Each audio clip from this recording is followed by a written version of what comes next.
Welcome back, everyone. 皆さん、お帰りなさい。今日は135日目です。And it's day 135. I have a few things to go over to begin our session today. Let's see here. So, oh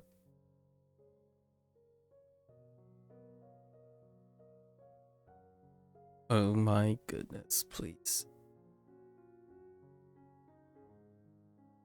本物, right? 本物.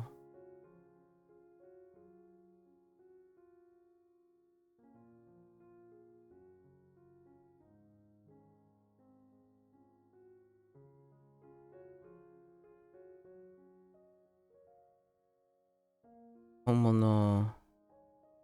How does this work?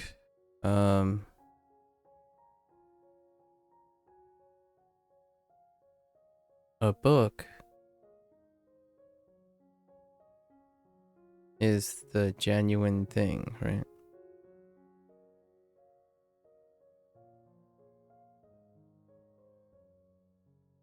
Or a real thing. Not too much on that, outside that. And then we had a weak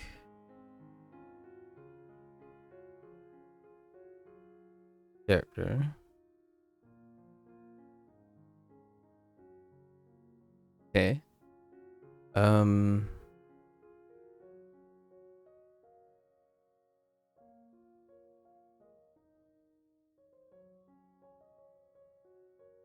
Yeah, Saite. This case low. Lowest.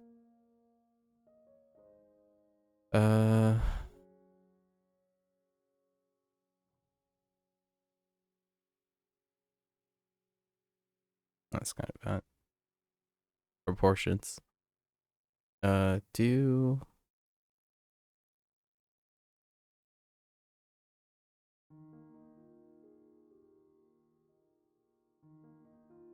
yeah, Shikaishi.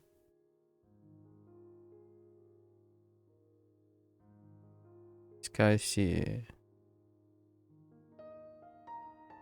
So, how do we go about this? So,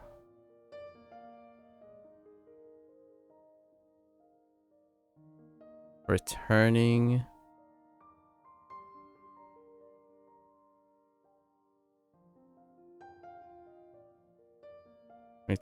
some she doing revenge or payback, I suppose. And then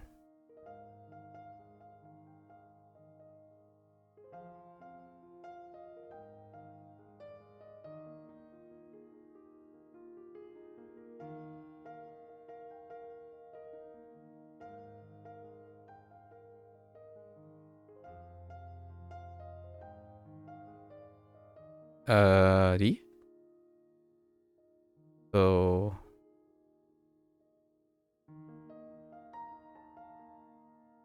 Mochidori.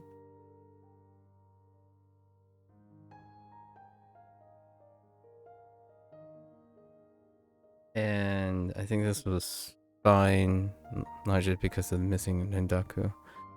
This literal. Can think of this as avenue. Was the weak part. And I think that's it for yesterday. Alright, time to hop into our reviews. We'll have a few lessons today too. I see 4 radicals and 5 new characters, and as well as 5 kanji. Yes. Alright. Get into it.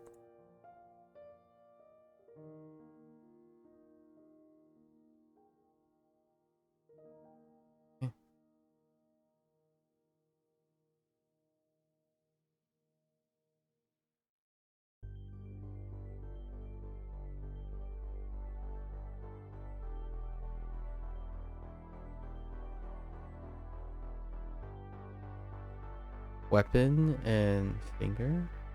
Oh,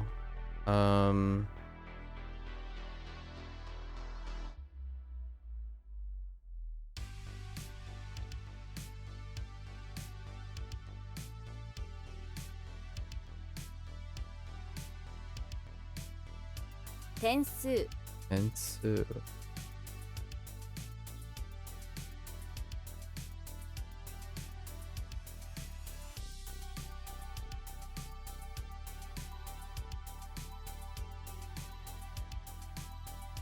Konkai no tensu wa 100. 100 or 110でした。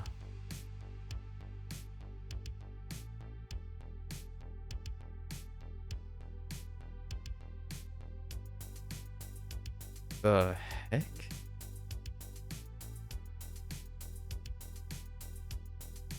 Number?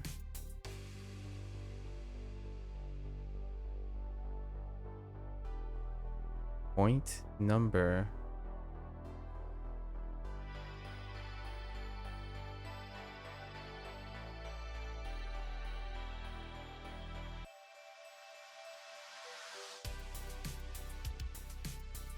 Okay. What? It's just points and score. Okay. There's really no context for what type of points. I was looking for the context of the points. Alright, that's fine. Too limited, right? Single sentence.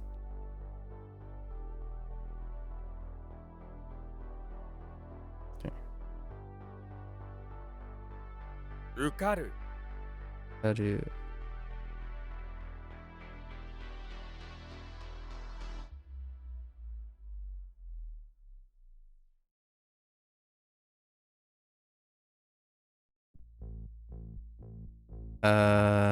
like to get accepted. I couldn't figure out how they phrase it. I'm like, it's intransitive, and how do you like opposite of accept to be received? It's fine to be accepted or to get accepted. That's fine.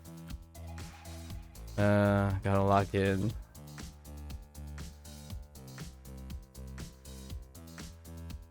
学問 Come on.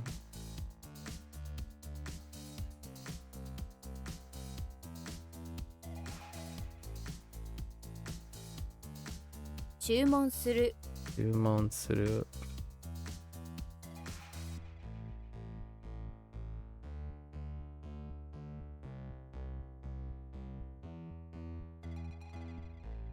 音楽。楽。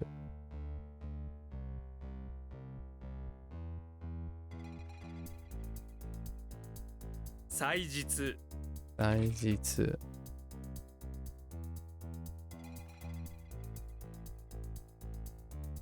悪い悪い。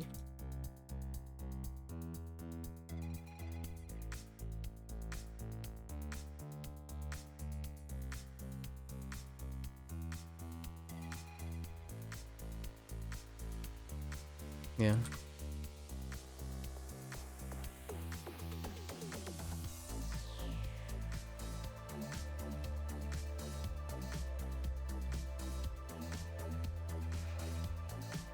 Wait.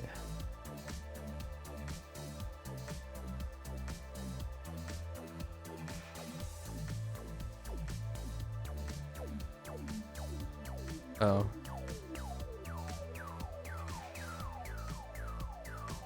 10人10人。10人。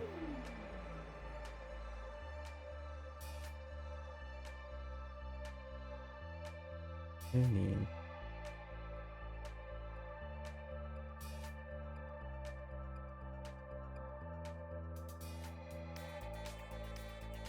Living well people.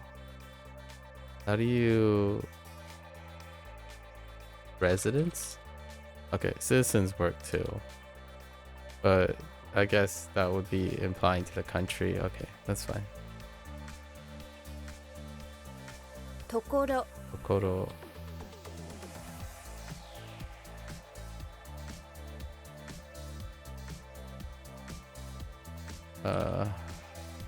小指 Koyubi.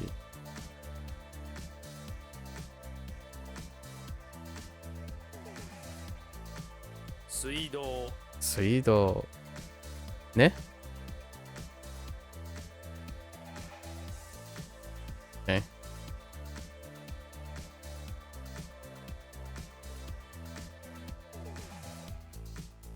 北海道 Hokkaido.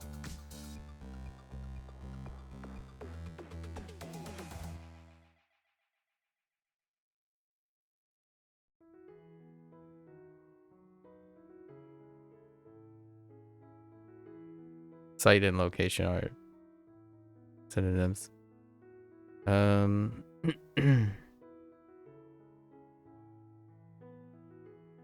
Oops.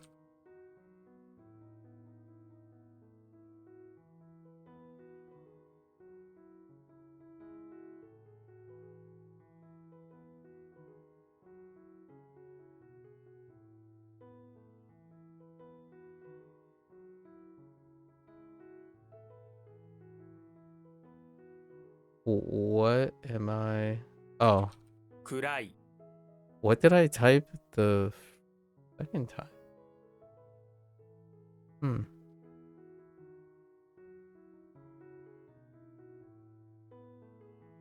Huh. That's a weird thinking and typing not the same thing.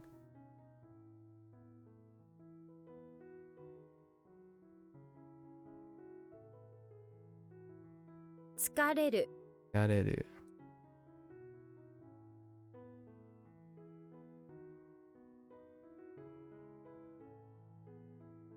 How do I do? Yeah, that's fine. I don't use get too often, so I gotta throw in some gets here and there.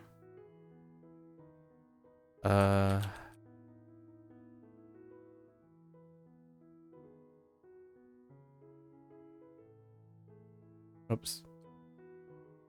Oops. Stop. 電池 Denchi.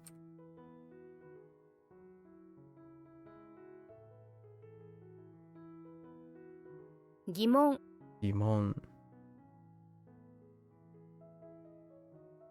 電気 Denki.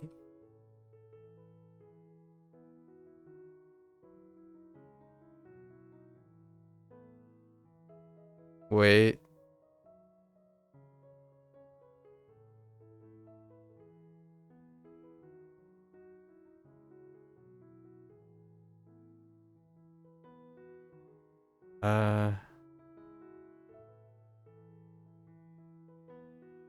Oh, there, KR.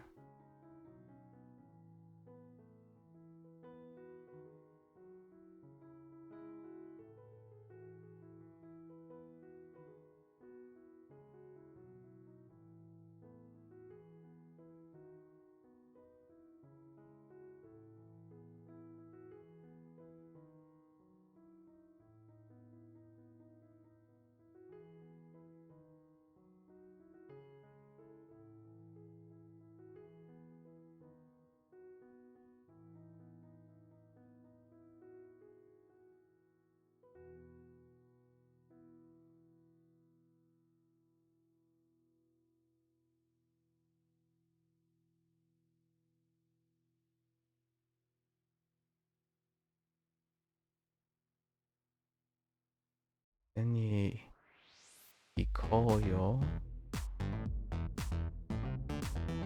Oh. Oh.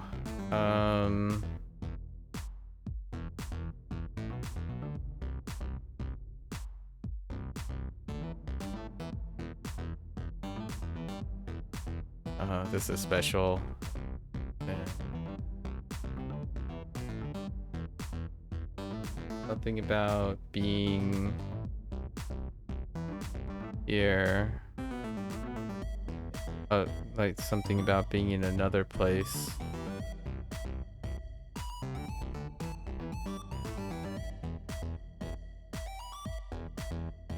No.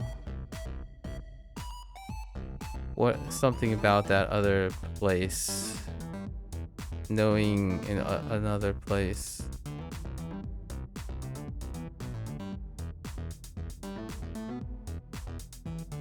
Yeah, this one's pretty weak. Special.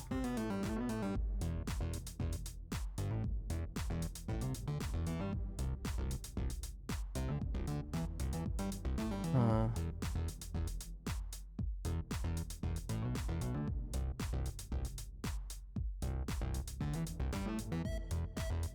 So we have other plus place, which is another place. And I think I'm getting stuck on the special read or other.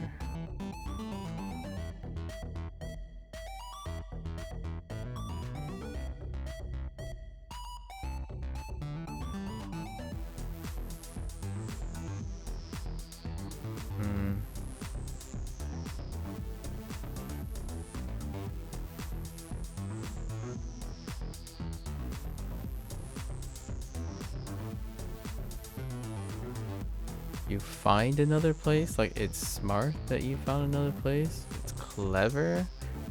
I made another mnemonic for this. Something about it's good to know? No, you know another place? You got another place? To... No, this is... You're... Oh, I remember now. I say you so smart. Or you so smart to know another place.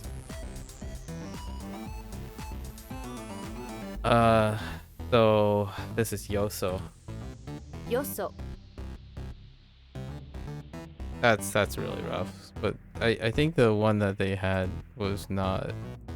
I can't work with... I didn't work with that. Oh, you saw... Yeah, you saw... another place you saw always seems better. Because saw, I don't think of so when I think of saw. I think of so when I think of so. So you so clever, or you so fortunate and you saw another place. That's better. Oh, yeah. I'm not surprised I took a while for this one. It's a bit of a stretch. But it is very special. Although, it's common too. It's kind of like mataku.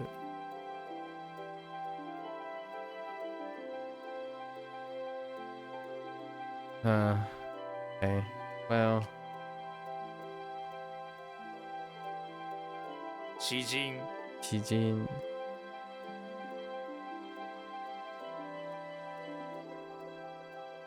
俺たち Oretachi.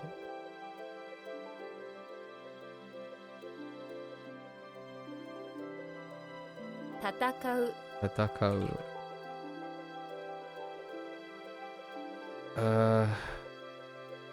選ぶ Erabu. 朝 Asa. 整理 Seri.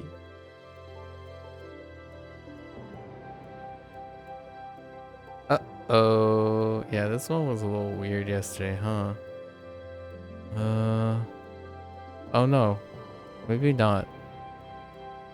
It's kind of weird. Kind of. Arrangement.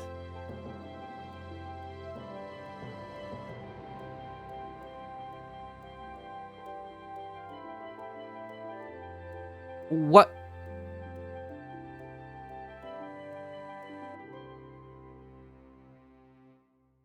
Oh. Wait. Oh. I'm misreading the right thing. Just kidding. 身体 I'm reading the right character incorrectly. Intai. Intai.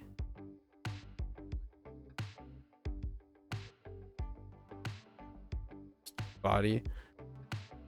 Body. 彼女、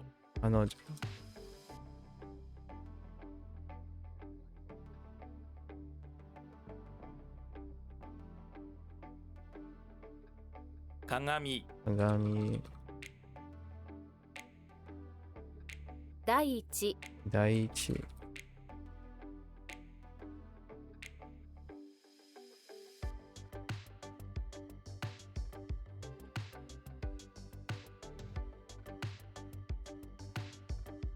楽しい、楽しい、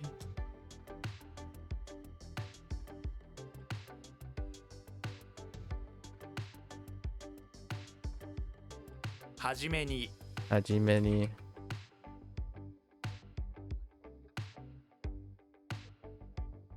想像する、想像する、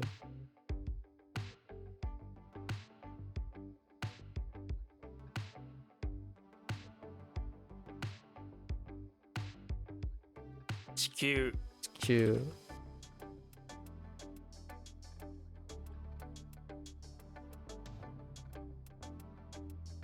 Oops. What? Wait. Oh. 自然、自然。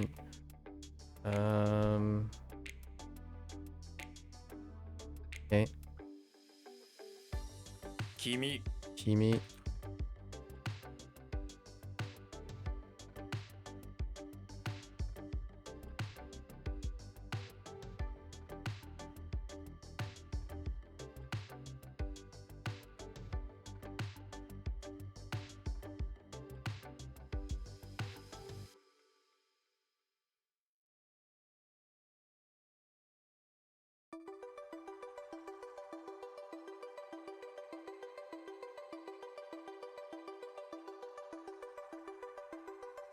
君主国、Kunshkoku.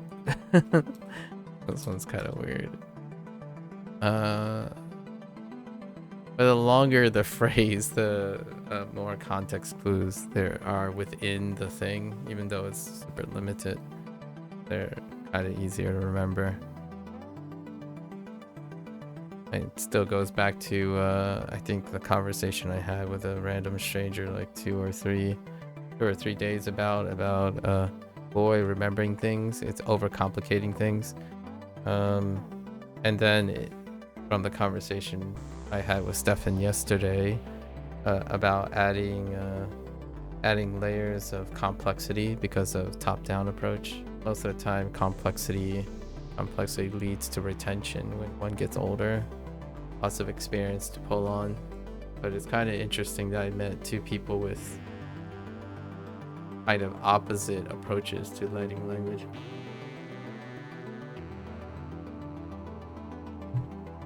Wait. Coincidental. Do we use... Oh, this is our first read for Onyomi for the right. And how does that work again? How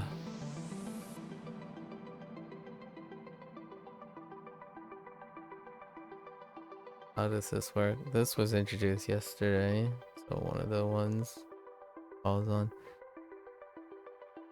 Singing. Oh, no. This is not one of them. This is fine.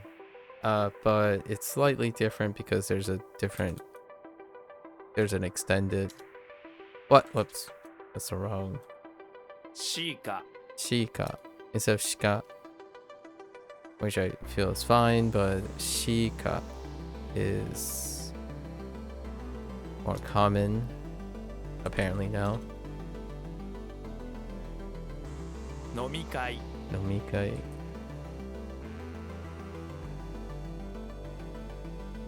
That one's actually special a little bit because kai, for whatever reason, remains kai even standing alone.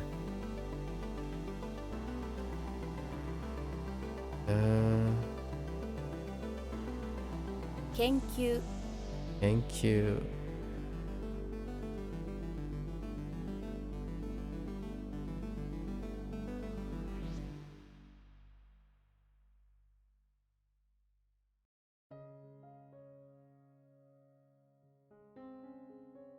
見返る見返る。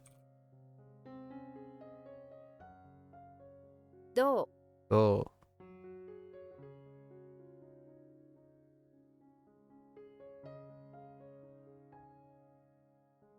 田代島う。白島。Name, right?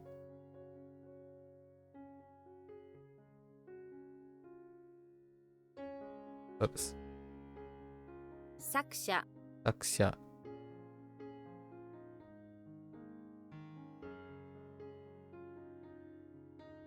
Okay. 毎朝毎朝。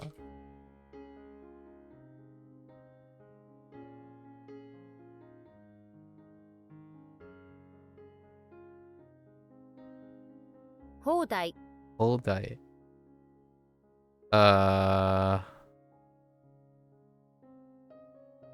As much as possible, or as much as one can. Um.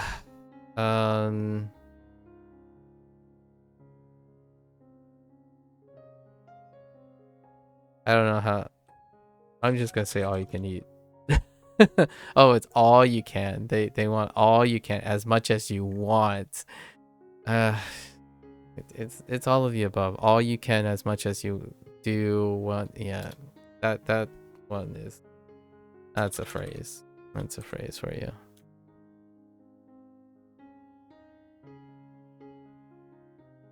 天皇制 So loud. I know. Say 暑い that's it. All right. Oh right. This is the whole like.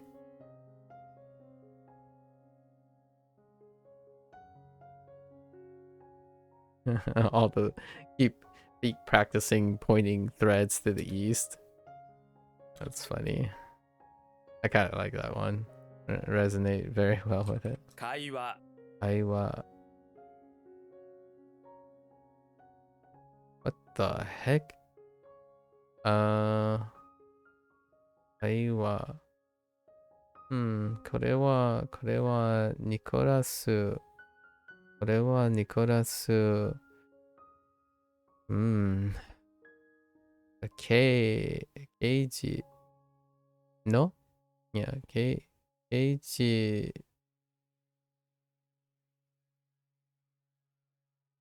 What is a standalone for clan?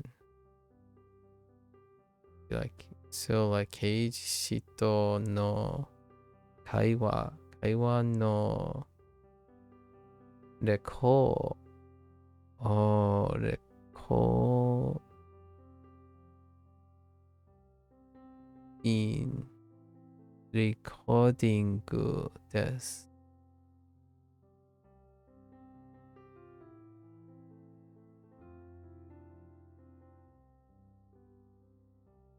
A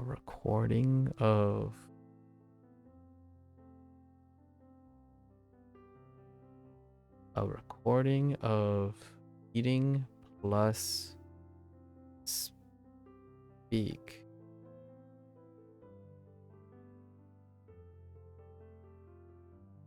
This is from yesterday.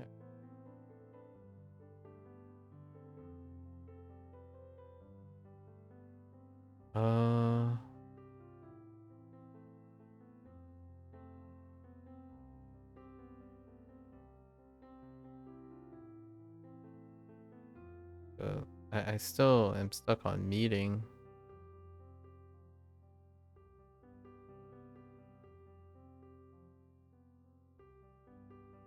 Is that simple? A meeting? What else?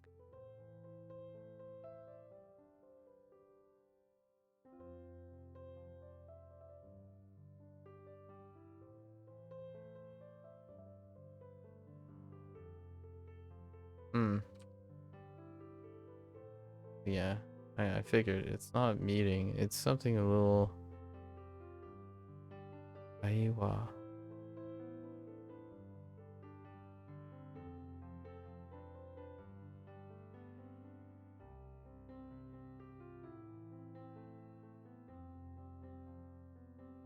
Like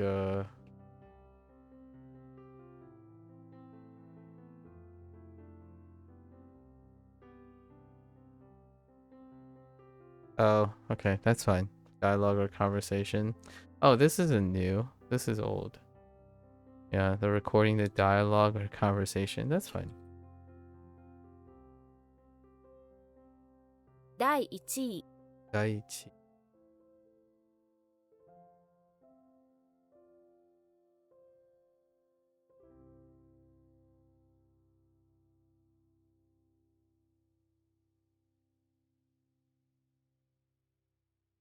歩道、歩道。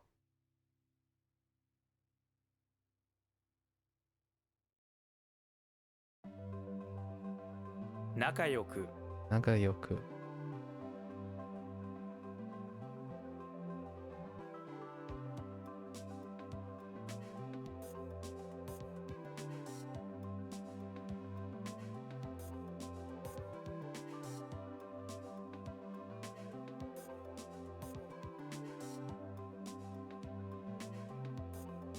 Again, fruit and word?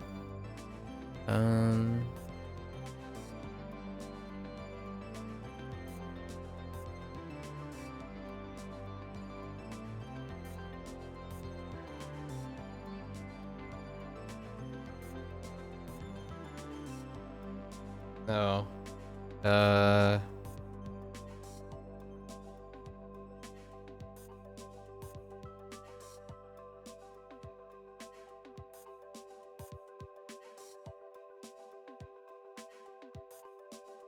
The heck? I lost the meaning too.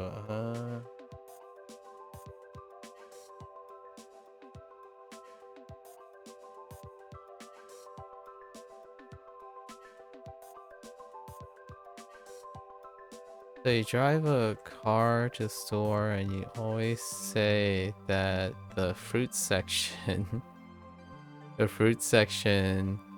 like should be in the front. Oh, it's section. Yeah, it's section. Gotta be section. Okay. Alright.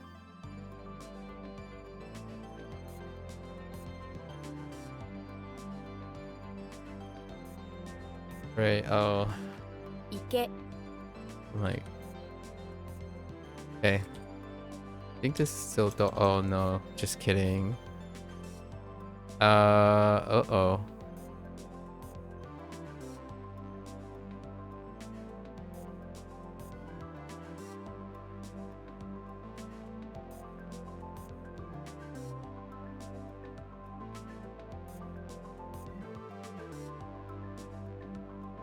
道、 Michi. Some of these are getting weaker. I mean, it's been a long time, so that's kind of the point. At the edge of memory. Do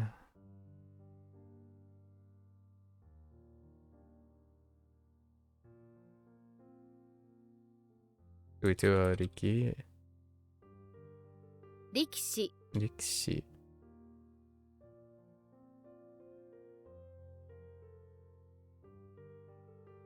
Rikshi. Watashi no kareshi wa rikishi desu.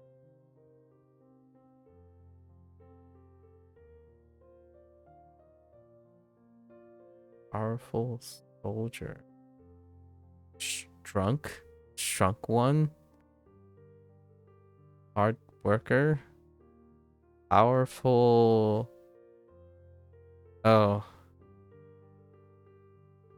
Sumo wrestler. Although, does that have any other synonyms? No. Okay. 全然、 Zenzen.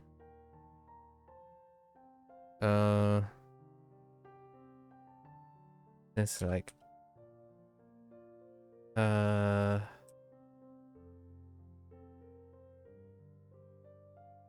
like, oh my gosh, I dislike these so much, the way they word things. Zen Zen all the time, like whole, completely, wholly, entirety, like entirety works, entirely, yeah, completely. It's largely all of the above, really. 大好き。大好き。朝ごはん。朝ごはん。温める。温める。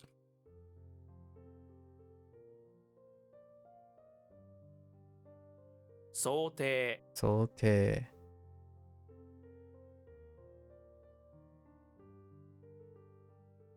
くん。Oops.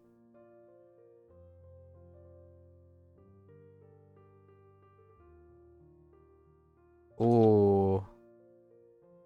Huh.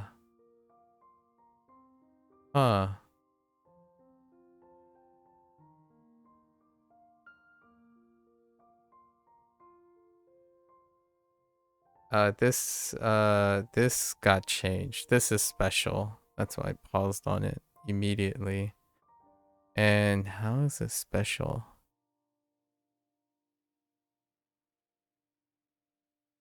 Did I use Hito for this one? Or did I change? Oh no. Oh yeah. Hito zato. Oh no. Hito. Yeah, Hito. Wait. Kazu? Wait. Did I use Kazu? No. What? Something changed about this. It's another special one, so I'm gonna write this. So people plus number, and it's number of people. A little different from population.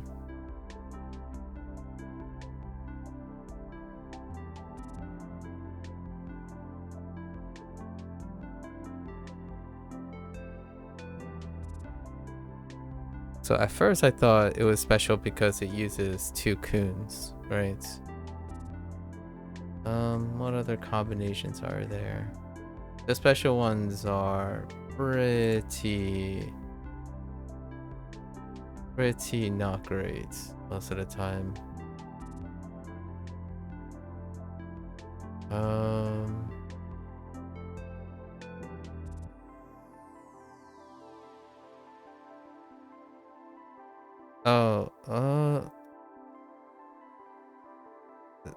I don't think this is that special. I don't think this is that special. I just forgotten it. Right. We're gonna use Su. So let's say this is... Oh, this is slightly special. Like, Nin... Zu? Ninzu. 人数。 Yeah, Ninzu. So, how is this special? It's one of the exceptions to the Rendaku. The number of people, yeah, unexpectedly does the Rendaku. It's special now. It wasn't so special before because I wasn't paying attention to Rendaku patterns. Now it is. That's what my first entry was. What ninsu, but it unexpectedly.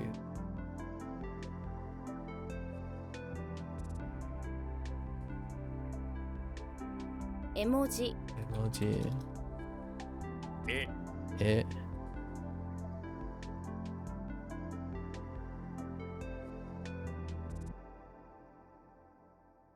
Every and all. Same thing. 心身。心身。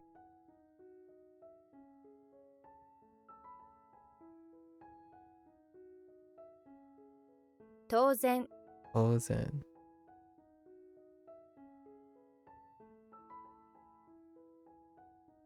港、あと、勉強、勉強。あ家庭。ー、家庭。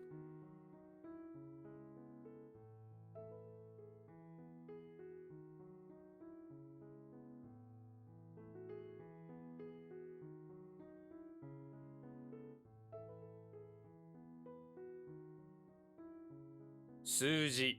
数字。The heck? Oh, okay.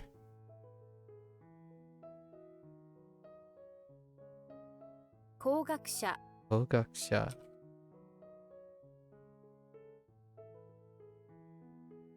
Oops.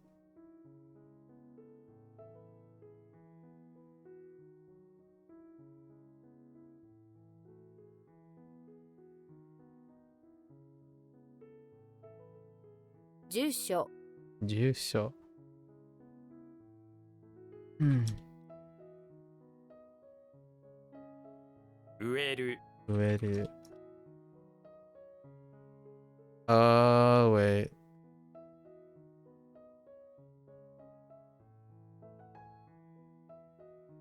Wait. Wait. 朝日、 Asahi. I'm like, there's no other thing I can think of. Asahi.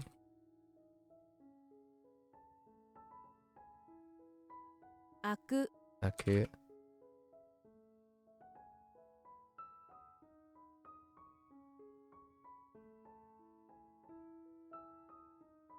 電力、電力。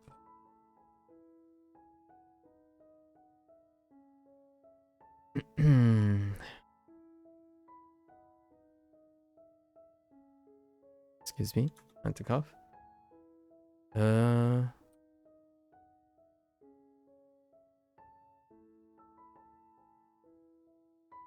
旅、旅。Oh my goodness. 東京都。東京都。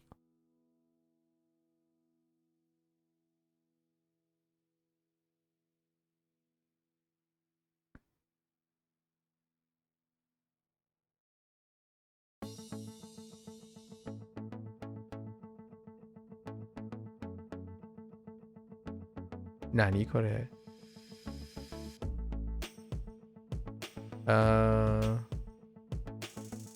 Did that change? Posing something?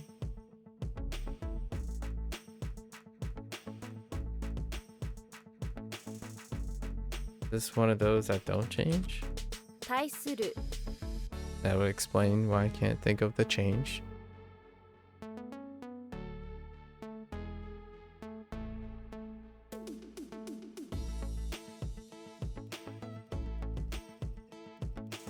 電子、電子。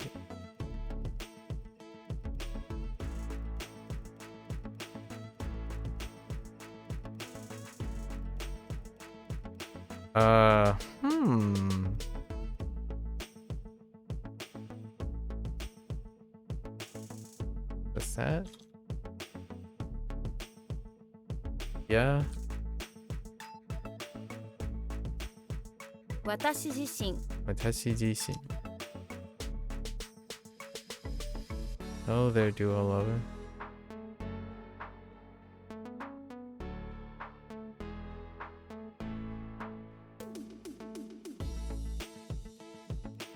Own self body.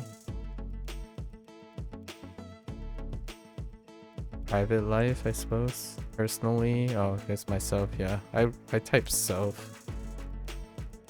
Self is fine. Personally. As for myself. Oh, as for me,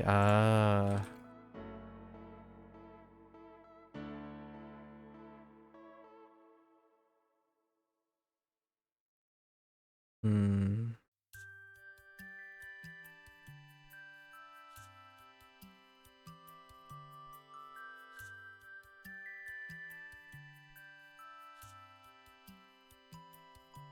Kitai. I.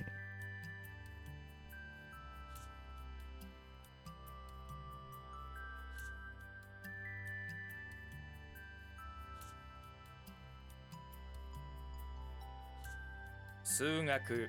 数学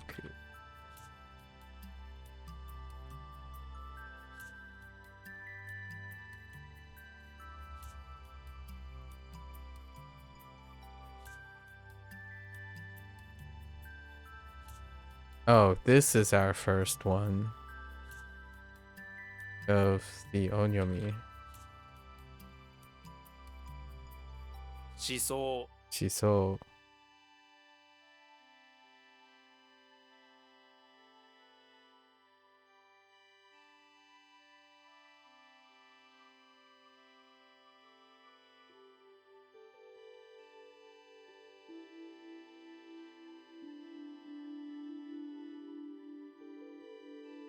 I think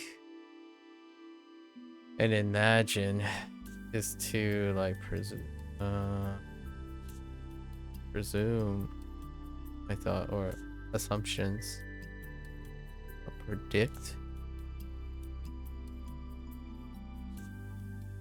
expect.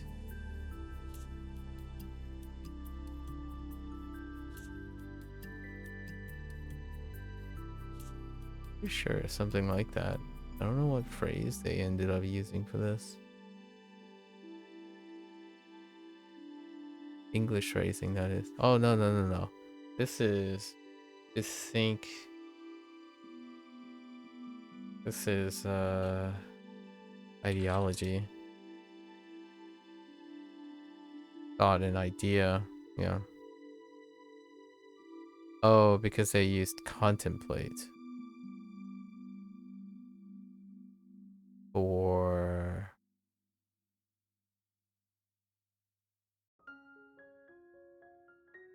this, as opposed to imagine.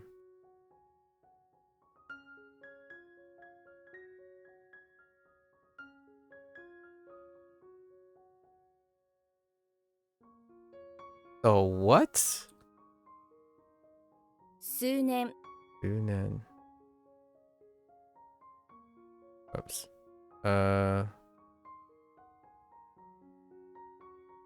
Sunen?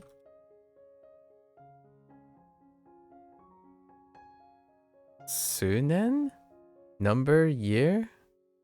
Nihon ni kite kara sunen desu. Several years? Okay. Some arbitrary number of years? That's fine.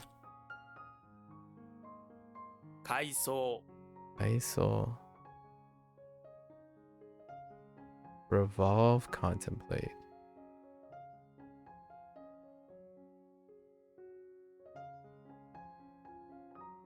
Huh. この映画の階層のスーンねスンがすごく好きなんだよね。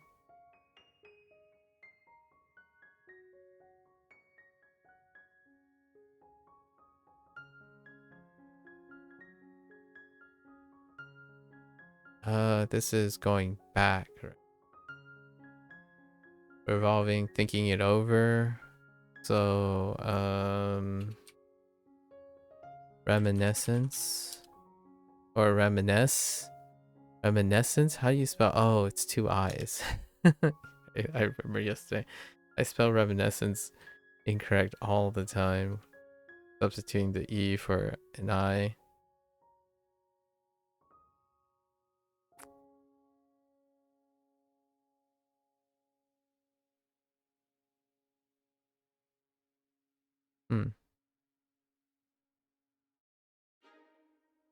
Mm.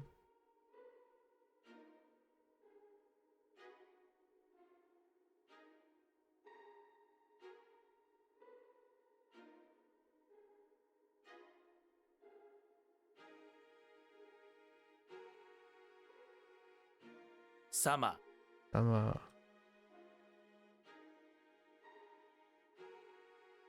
What do you choose? Formal name Ender? Okay. That's fun. Pick it.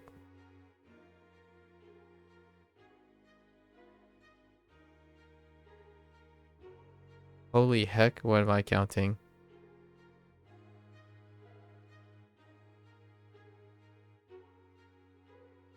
Hmm.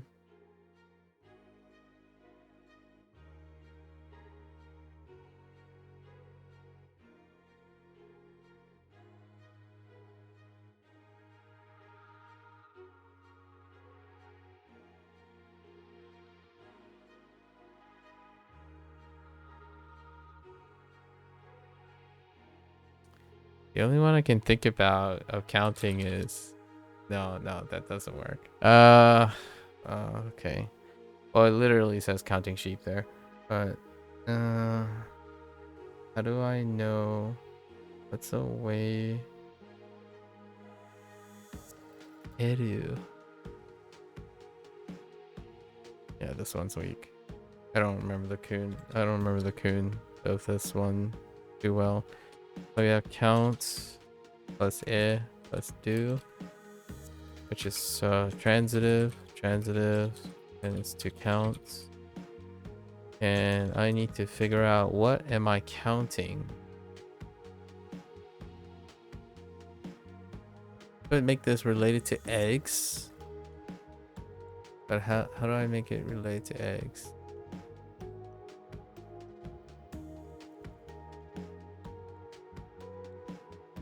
Sueru? No.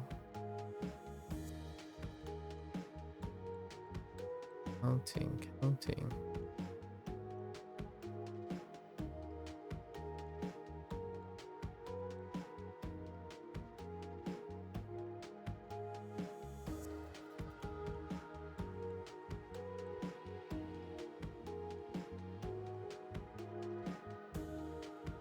Definitely need reinforcement.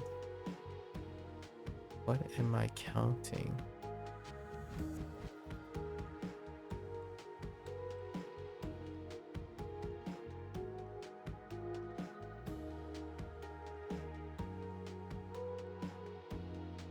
No.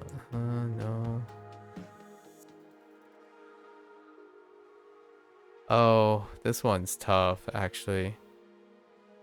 I can take the kun, right? So I have to think about the kun, and the only kun I have is Kazu, which is standalone. But pretty sure this is Kazo. Kazoeru. Let's see. Kazoeru. Kazoeru. And it's off the kun, and I don't have anything else. Pause. Oh, yeah, that's the mnemonic, right? That they used. You can't help but you keep counting, and you can't figure out the cause. Kazu. Yeah, cause doesn't help because it can end up being Kazu instead of Kazo. But it does lead to Kazu, then I know it's Kazo. Kind of tough. Yeah, this is a special one. Another special one. Alright. Weak. Oh. I think the best practice that I have is its relationship to Kazu. And Kazu and Kazo are the two kuns. I think this might be the only Kazo. I'd be surprised if there's another Kazo. Oh, maybe so. Not so far, but let's see. Su,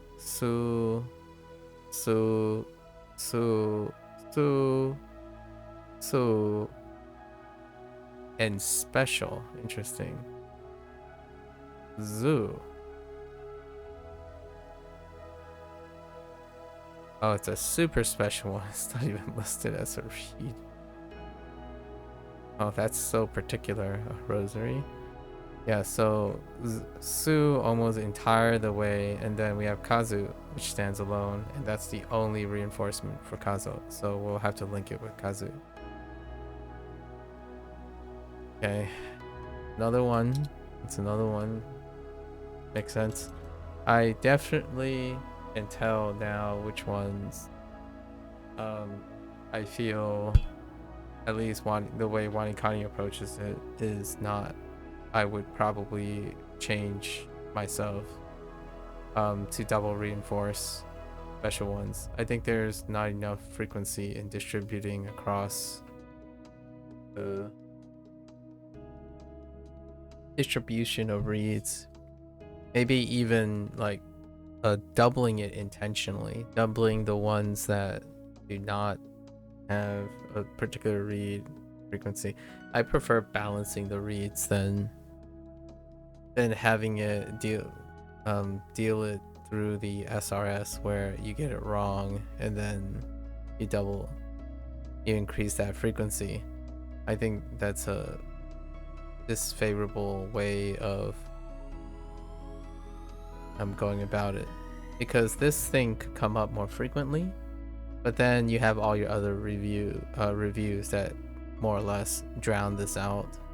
And I think that's happened for pretty much every single I've paused on every single exception, as opposed to, yeah, the bottom-up approach definitely does not favor exceptions. And doing something additional for the exceptions would, in my opinion, elevate whatever they have going on here. It might even distinguish them from using Anki or something like that. Interesting. This is just to count. Oh, there's Stefan. It's going pretty well. We're about like 2/3 the way through today's thing. Oh, and then we have some lessons today. 俺 How are you doing?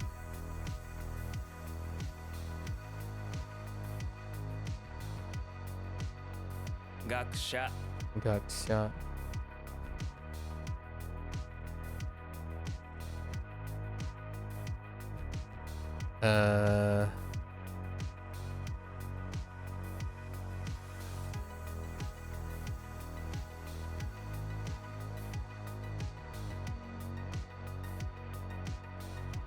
足りない Arinai.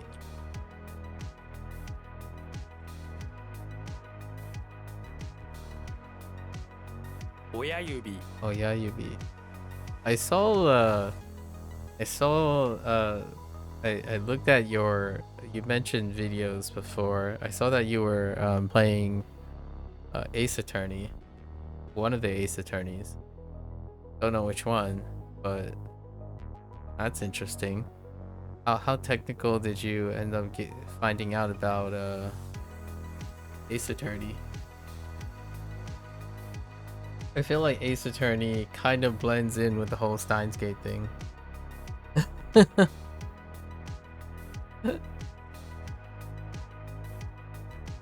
um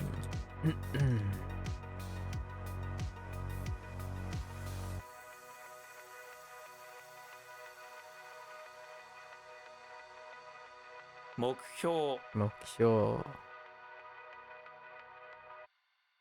There's some courtroom lingo to get used to, but it's not too bad. Okay, so was that game originally, what target was it? It was everyone, right? It was a rated E game? Like kind of like Professor Layton situation, where Professor Layton would suggest that it could be targeted towards young adults or older adults, but because of its learning process and whatnot, it dialed it down. Okay, teens and up maybe. Okay. Yeah. I quite like the Professor Layton things too. I'm kind of curious playing a puzzle game with There's a fair amount of words in kana instead of kanji, for example. Oh, okay. Oh, that's a giveaway. Yeah, that's definitely a giveaway. It's kind of like Legend of Zelda games. a Legend of Zelda games actually include furigana. So like if you go even further, like Legend of Zelda is not really for kids. Like it's not necessarily for kids. It's actually for younger kids or up because of subject matter, but it often includes like aids and whatnot, and integration of more kana for like reading purposes earlier. Okay, so those games kind of work really quite well. Or you played some games with furigana, but you find them distracting. That's interesting. In what way do you find having furigana distracting?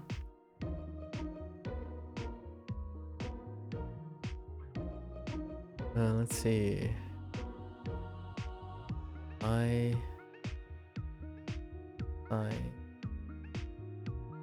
You end up reading the furigana instead of trying to recall the readings? Oh, okay. I guess it might necessarily be a different mindset. You and I probably I'm less distracted because are you reading it as in like you're hearing it, or are you reading it for the sake of reading it? I'm actually kind of curious. Which one do you prioritize most of the time? Your eye on the signpost. Oh yeah. Eye on the signpost. Cool. Usually when I read, I hear myself. So when I hear myself is how I remember what it is. So whether it's furigana or kanji, the priority is being able to hear the sound in my head, like visualize the sound in my head. Like for this, if I don't know the word, but I know it's denwa, then when I say denwa, there's in this context, like the sentence context, I only hear phone, right? Like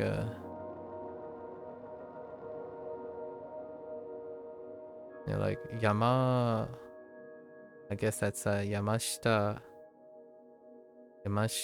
sensei, sensei kara denwa desu. Oh, actually, I don't know if that's, I mean, that's obviously a name, Yamashita. So I kind of like block it out. It's like, okay, that's a guy's name.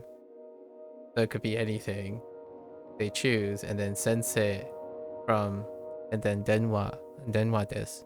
So you would like to be able to recall the word without furigana, so that's not getting tested when they're on. Yeah, that's fair. Yeah, that is fair. The game, but the game is audio, right? So, do you hear the phrase before reading the phrase? What do you hear first? Phoenix Wright doesn't have voice acting. Oh, really? 電話 I did not know that. I actually thought Phoenix Wright had voice acting. Interesting. Okay, that changes things a lot. Yeah, for me, I found that furigana and kanji like share a differing opinion. With furigana and kanji, I love being able to read the things I hear at the simultaneously. So like for example, when I watch English programming, I actually have English subtitles as well. Or alternatively, if they have Japanese subtitles or like Chinese subtitles, I would read the Chinese and Japanese subtitles for comprehension of the English thing. So I'd be matching simultaneously, not like transliterating, but interpretive matching. And then when I like to hear and read the same thing, furigana is how I trained my hearing to the reads. So whenever there's like a Japanese show where they offer, like for example, Japanese show and Japanese subtitles, my goal, oftentimes I have a different goal where I would match the sounds to what I see. So the furigana and or kanji end up lapping together, but that's provided that the game has voice acting. You do play some VNs with voice acting, and that's also good to do, you think? Yeah, it's a different, like, I'm not saying do it all the time. It's another way to have like a different mindset where it could bridge listening. I still think my listening is far more intuitive than my reading. My reading is not the greatest. In fact, I actually read books by listening. So most of my is using my hearing. So whenever I see like a manga, for example, it can be a little tough. But if there's an audiobook that is translating the Japanese, I like reading along with the Japanese. So I like listening to it, but I like someone reading along with it. So I can hear the sound as it's reading. So graded readers are wonderful in that way, but they're not... You know what I mean about graded readers. Graded readers are graded readers. They don't have like eclectic... You can't read like manga or anime that way, but it would be cool. And there are content creators, I think, maybe if they have like legal rights. It's hard to find them because you have to... it's copywritten stuff, so you can't freely be like a content creator and say, I'm going to read all of One Piece and share publicly. You would owe royalties to the One Piece author because you're reading their stuff, and then you can't profiteer off of just reading what they have written. But it would be fun if you can find audiobooks of anime and manga. I enjoy that a lot. Your reading speed is really slow, so I think it would have trouble keeping up with an audiobook while reading at the same time though. Yeah, I think for me, that's what I'm working on. So I'm trying to increase my reading speed and relying on my hearing. So if I lose the place, as long as I can hear what they're saying, I can find where it is. Yeah. Hearing is a lot less taxing to me than reading. My eyes get tired far more than my ears, for sure.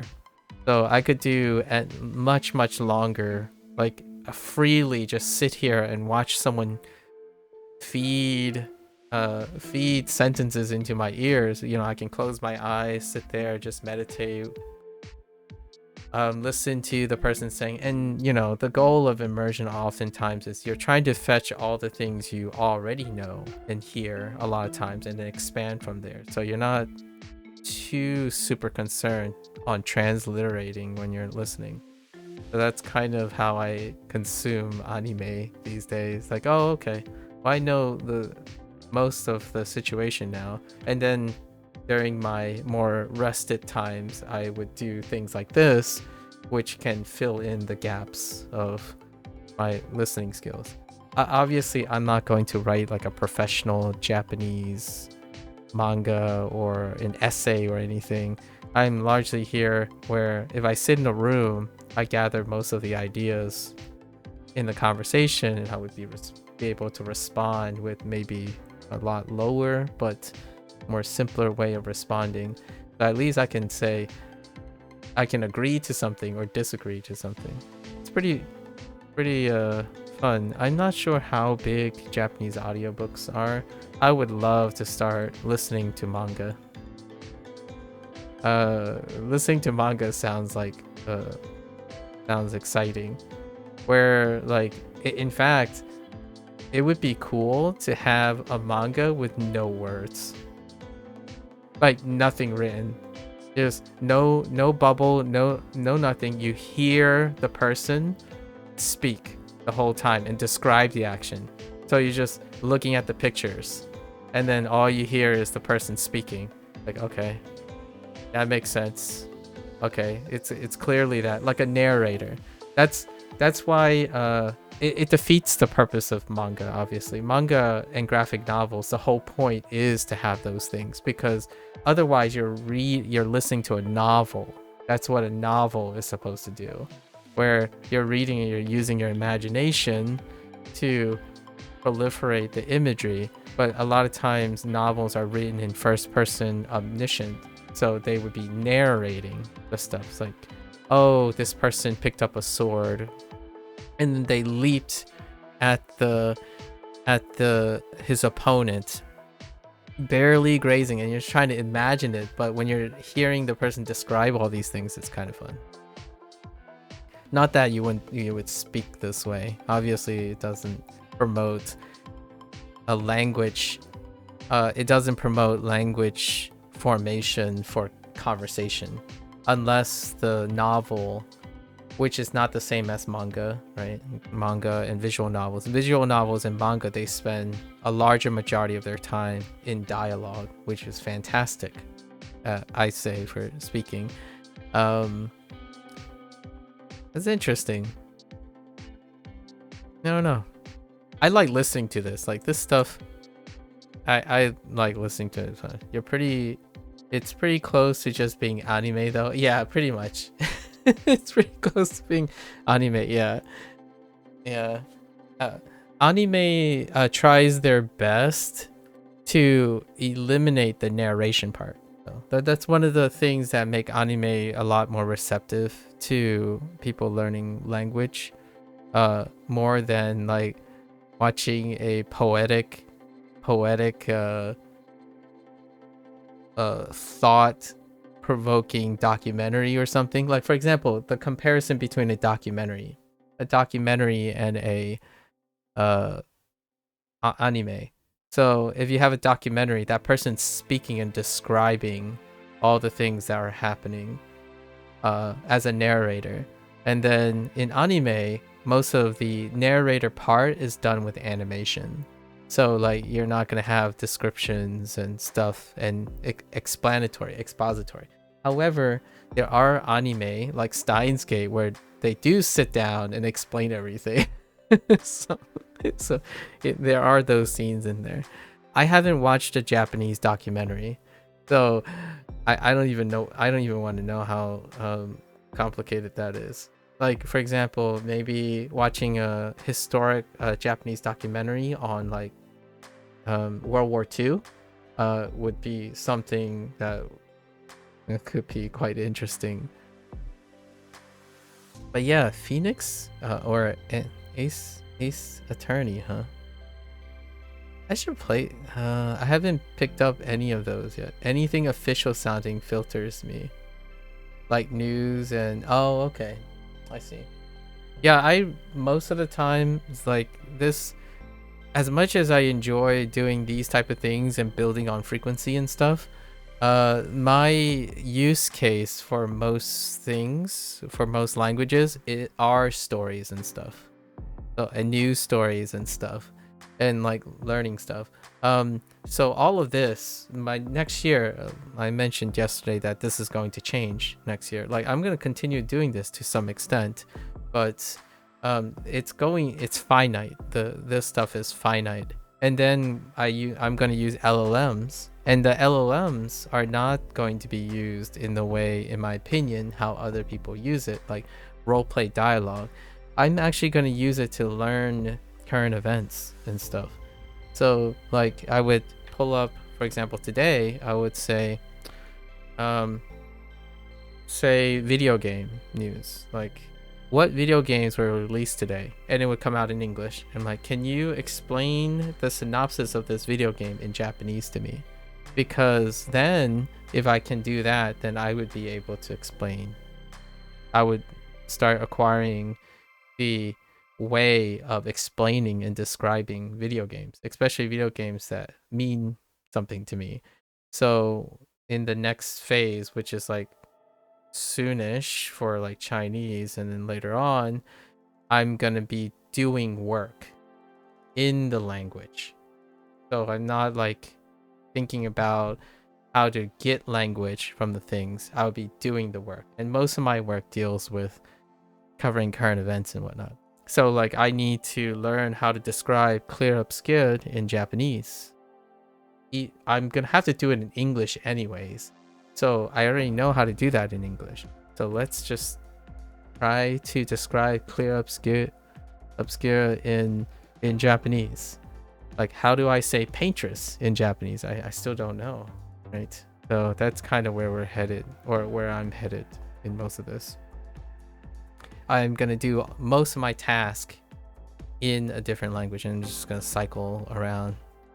I think Chinese comes first, largely because Japanese still furthest away. I started with the language that was furthest away, and then get closer and closer to the things I'm familiar with. Like, I probably would have no problems if I read out a Spanish summary of Clair Obscur, which is a video game. I'm not sure if you've caught wind of Clair Obscur lately. Kind of very relevant. Do I work in the game industry? I don't work anywhere anymore. Yeah, I don't do anything professionally. Most of my skills are hobby prone. And game industry used to be a aspiration. Working in games used to be an aspiration. I know, yeah. I'm upset that French finally made a good game while you're learning Japanese. Yeah, that's right. You're Danish. French would come into the picture. Yesterday I finished my first playthrough and then like finished off most of the completion stuff, and I'm about to start the new game plus situation. I said the very same thing, but not in the upsetting say. I'm like, it's great that there's a French game now. You do want to get around to it eventually. Yeah, like that's how I feel. Like, I'm not learning French at the moment, but it's nice to experience something in a different language. I've had affinity for the sound and cadence and voice acting in different languages ever since like 5 years old, because my natural growing up environment deals with negotiating different languages.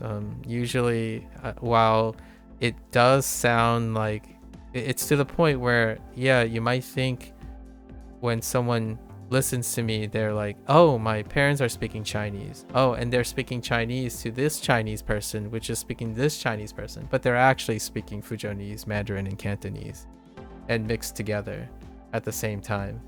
So that's kind of how I feel about Japanese. Like, well, it's a combination of sounds, and then I rely a lot on hearing, because when it comes to language, my mother tongue is not written, so you have to strongly rely on hearing. There's no, like, if you're asking, oh, where are the subtitles? There aren't any. There aren't any for this language. You can still try to use standard Mandarin or like these characters, including Japanese characters, to represent the sounds, or attempt to represent the sounds, but there's no like formal schooling for it.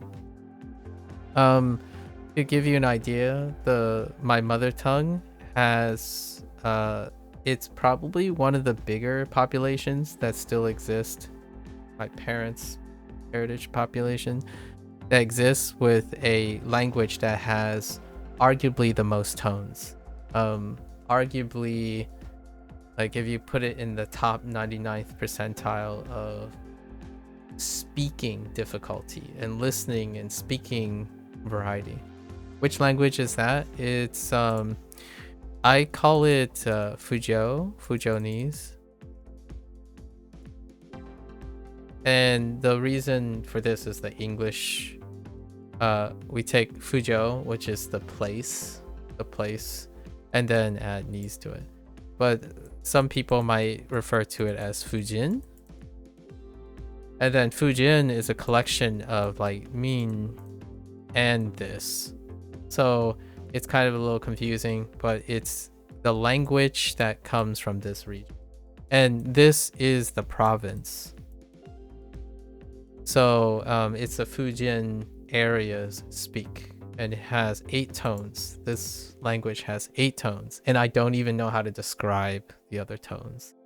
So Like, oh, I could use Japanese as a way to, so,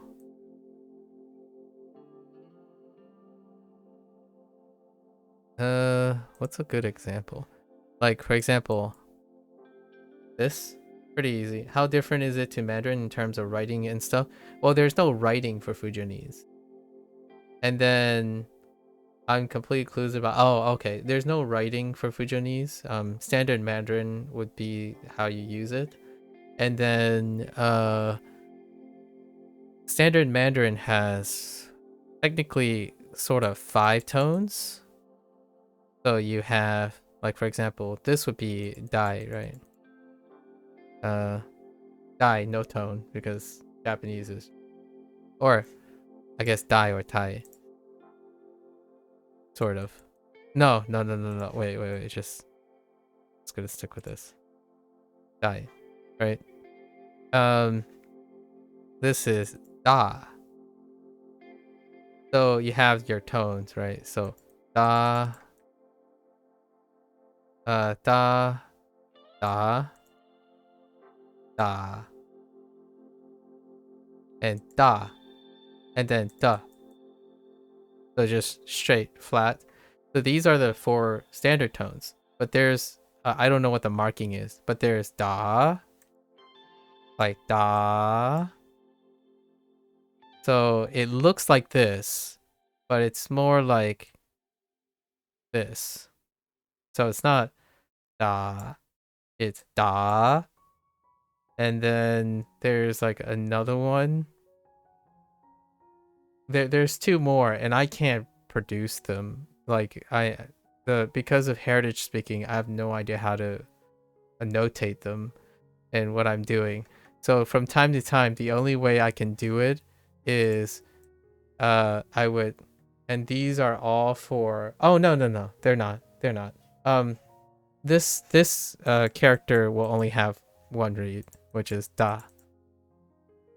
Yeah, because Chinese is actually, in my opinion, like I mentioned, what I mentioned, Chinese is actually, when it comes to reads, you actually only have to remember 1 thing.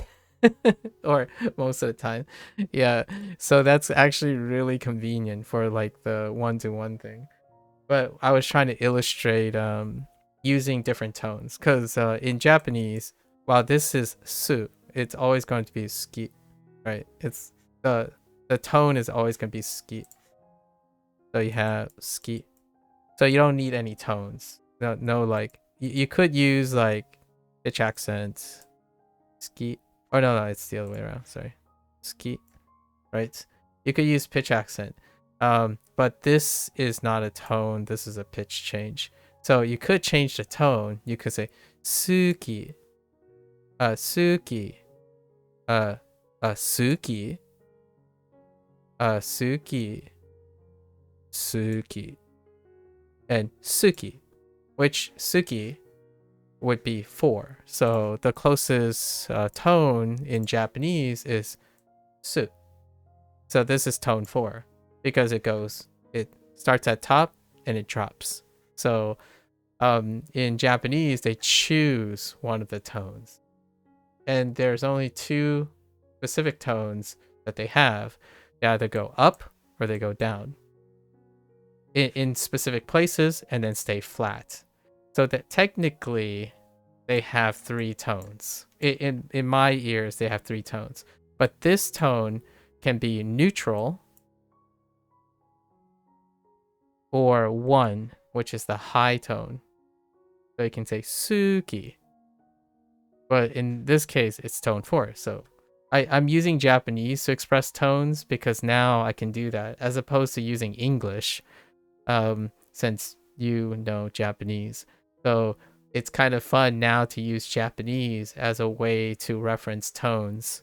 Yeah. So you already, in Japanese, you already know 3 tones. Or 4 tones. You actually, I would say if someone is practicing Japanese, they would know 4 out of the 5 tones. And 1 is not technically even a tone. It's being neutral. So neutral, 1 and neutral are just stay flat. Wherever you end it, stay flat on it. So this would be, what it was, the heiban? Heiban. This would be heiban irrespective of pitch. Wherever your pitch lands, you stay there. So heiban would be the closest to 1 and 2. And then most of the time, wherever you pitch up and pitch down, you're either going tone 2 or tone 4. And that's it. You already know most of the tones in the weirdest one. The weirdest one is this one, which is you drop down and you like kind of stay down, but sometimes you go up. That's tone 3, and tone 3 is the flex tone. So that's the pretty much the one that you have to acquire over time. So this is how I would explain to a person who has learned English, who also learned Japanese, to not be scared of Chinese or like be overwhelmed. Like, so some people always talk about tones as the scary, right? The scary thing. But honestly, in English, you've made all these tones. So, but they're not functional. So you don't have to worry about these tones in English because you use all these tones willy-nilly however you feel. Like, for example, the way I said feel, you could say feel, feel, feel, feel, feel. Right? You, like, oh, I feel sucky. I feel sucky. I feel sucky? That's all of the tones. You, like, English, if you're speaking English already, you're using the tones like crazy, like all over the place. You speak to the point where most people who use English have no like respect, like no like discipline. There's no discipline for English because it's all intuition. So most of it is intuitive. Like, how do you portray the word feel as being sad? Well, I feel sad today.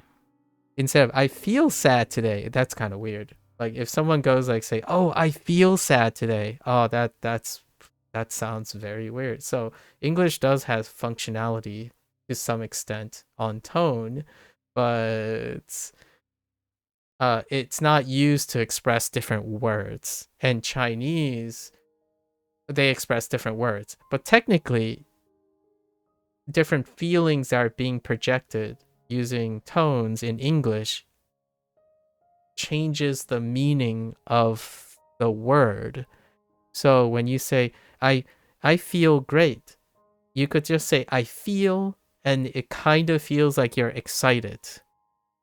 So it could be a feeling of excited, but in English we would attach descriptors to it to clarify in case like the greatest examples would be bruh. The word bruh is what I usually use because like like bruh, right?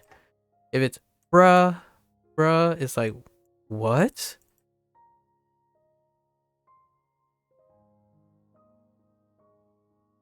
And then you have like bruh, like come on, or really.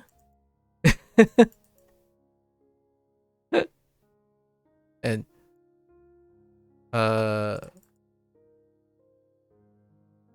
bruh,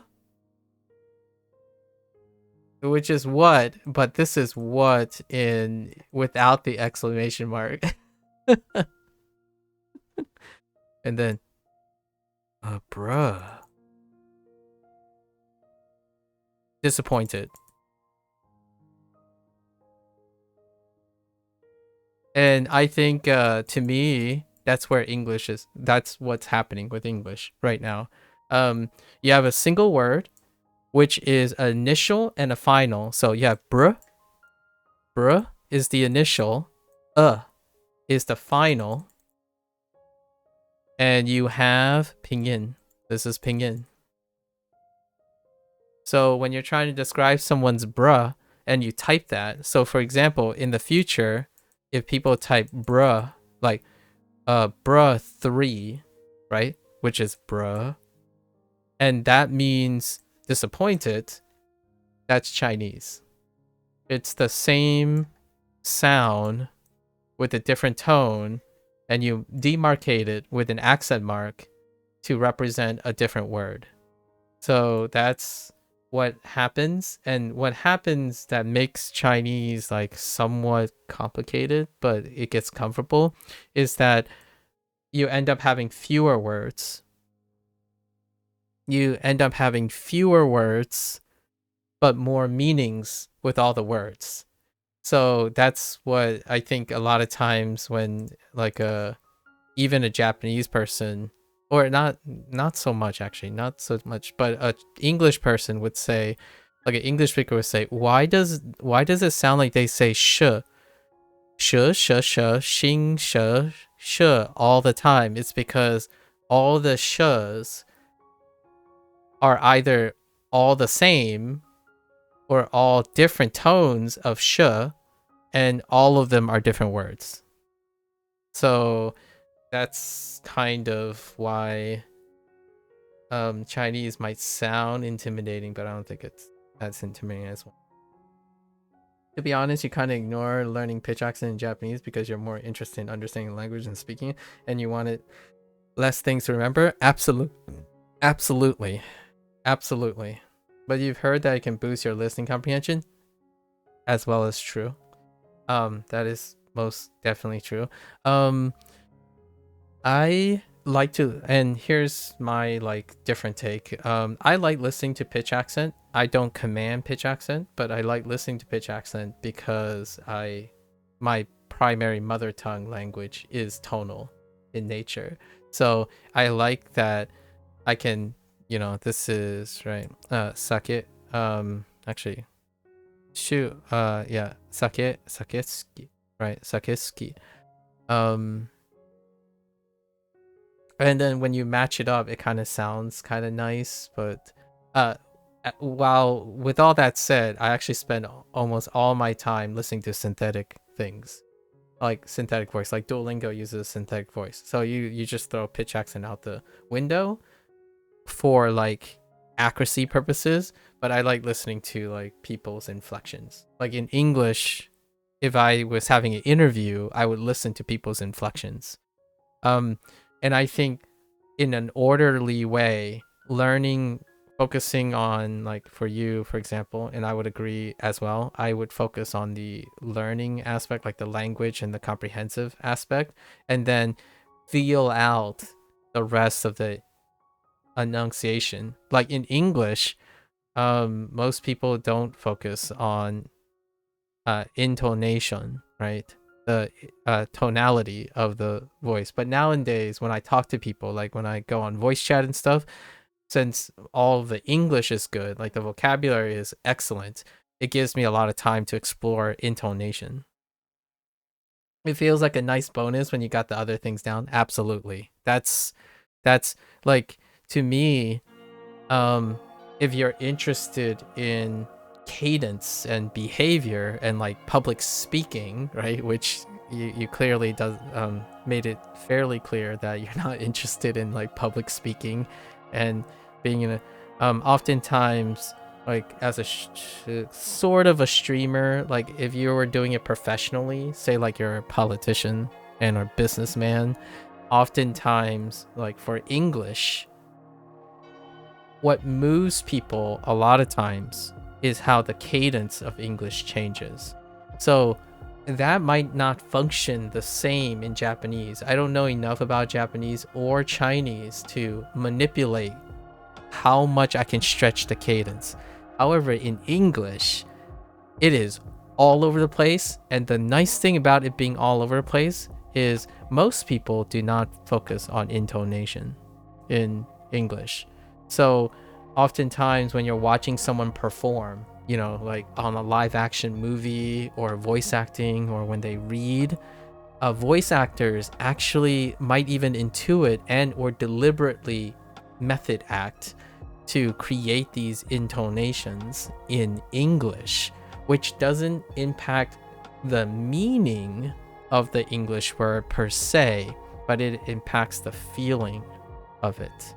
So I use that as a way to be deliberately entertaining, possibly hostile, possibly direct, apathetic, so you can exaggerate. And it's funny because one of the things that people most complain about when it comes to English is when a voice actor overacts or underacts or whatnot, because English, in my opinion, has that flexibility and or comprehension at the moment.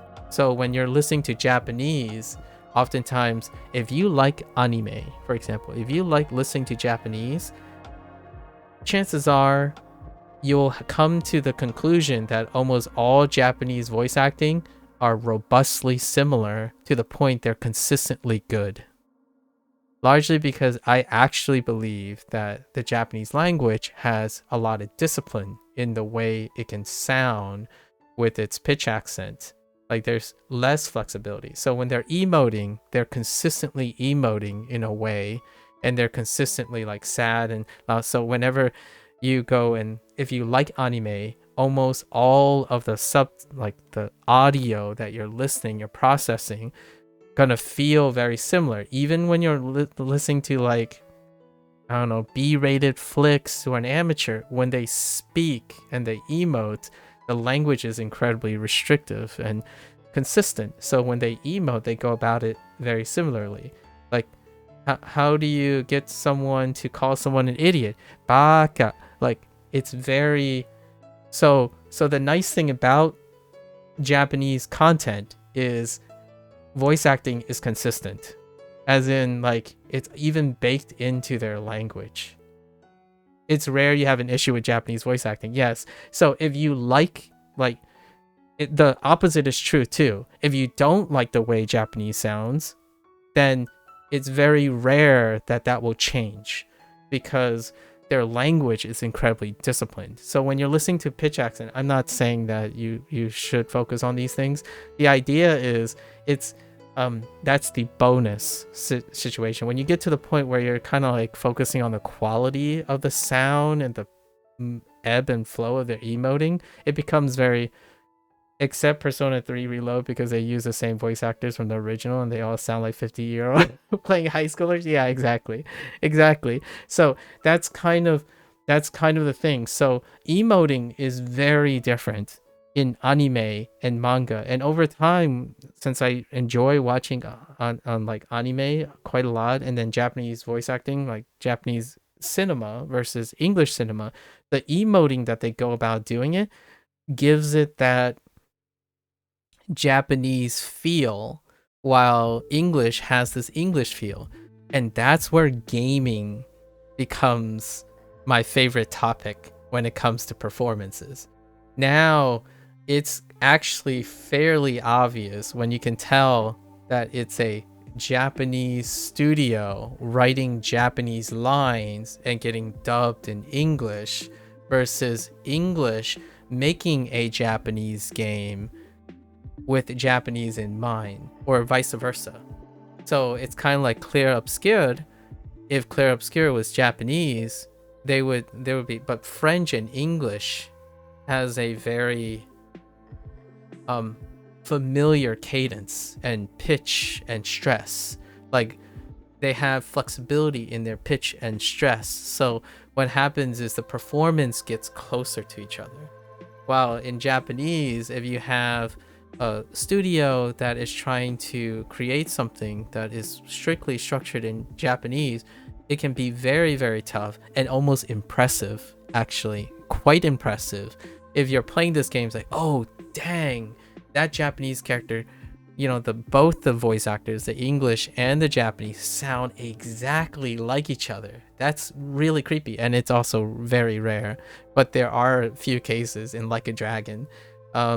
And the few cases, that person that voiced the character, they're Japanese American. So they had like an alter. It was it was the Star Trek guy too. What's his name? Takeda? No. Yeah, Takai?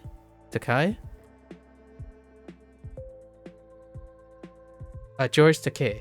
Takei, he voiced Masumi Arukawa in Like a Dragon. So it was so on top of each other. Like the character sounded like, oh, this guy can speak English. Like his English sounded Japanese. Like the cadence of his English sounded Japanese. So he was doing the English thing, and the Japanese person, they had a Japanese person, a core Japanese crew. So when I was listening to the performance of this character, I'm like, wait, is that the same guy? Like I thought at first, I'm like, this English guy could totally just speak Japanese and replace it. Or I thought maybe the Japanese person was bilingual, so they also did the track for the English. There are a few cases in gaming and voice acting where they use the same actor for 2 languages because they're bilingual. But in this case, it turned out to be 2 separate actors, and they were related by heritage, by like their ability. So Takei can speak Japanese, so he could have, voice act both lines, and the other person may or may not have, but it sounded really Japanese. So that's kind of the cool thing about, like, if you're interested in pitch accent and stuff, because for me, pitch accent make it so that I realize that I don't listen to English the same way that a lot of people, this past like year and a half have made me realize I really don't hear the same thing that other people hear when they're speaking English. Like most of my life, I have often paid attention to people's stress and intonation. So when I get to know someone, like a friend or something, they can say the same words every single day, but after I hear it long enough, I can deliberate on a pattern where when they say all right, it doesn't mean just all right. It depends on their pitch and their stress and whatnot. So I know what the word means, but you ascertain what the function of it is. And English has that flexibility because naturally the words don't change for comprehension reasons. And I think that's one of the things that make English voice acting incredibly divisive. Like sometimes this, you hear this one character, someone's like, oh yeah, they nailed this, and then another person's like, nah, that just sounds like a 13-year-old playing a 36-year-old. What are you talking about?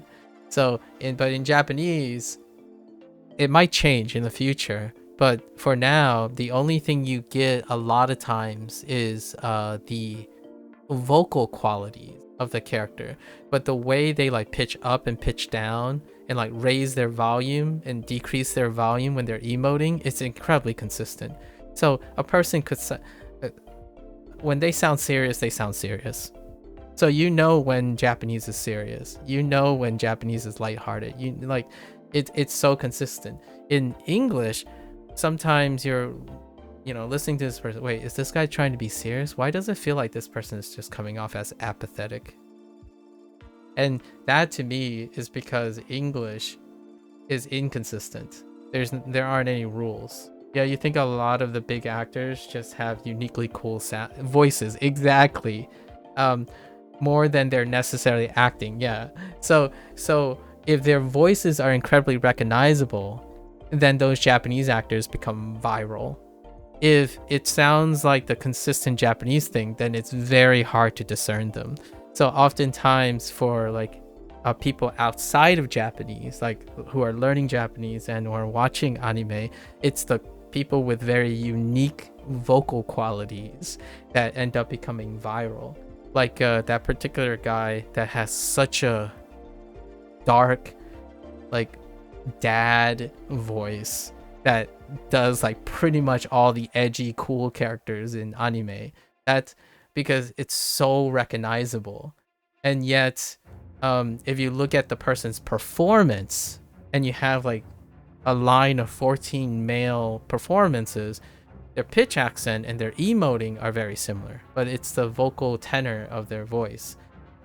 In to contrast, in English, you would have like 3 actors and they would sound enormously different, because it's like, does Tom Holland sound like Tobey Maguire in English, like the English comprehension, the pitch and stress? No, it doesn't. Like literally, there's a movie with 3 Spider-Mans, and all 3 of them sound exactly different. They substantially different, yet they're using the same words, and they're supposed to be playing like each other. Like their, their personalities. Like you get, yeah, sure, they're supposed to have sort of different personalities and whatnot, but even their tenor and their execution in their English makes them who they are. Outside of most of them, all 3 of them are pretty much like the range, their pitch range and their like vocal quality is very similar, yet they practically might as well be different people when you hear them say the word yeah,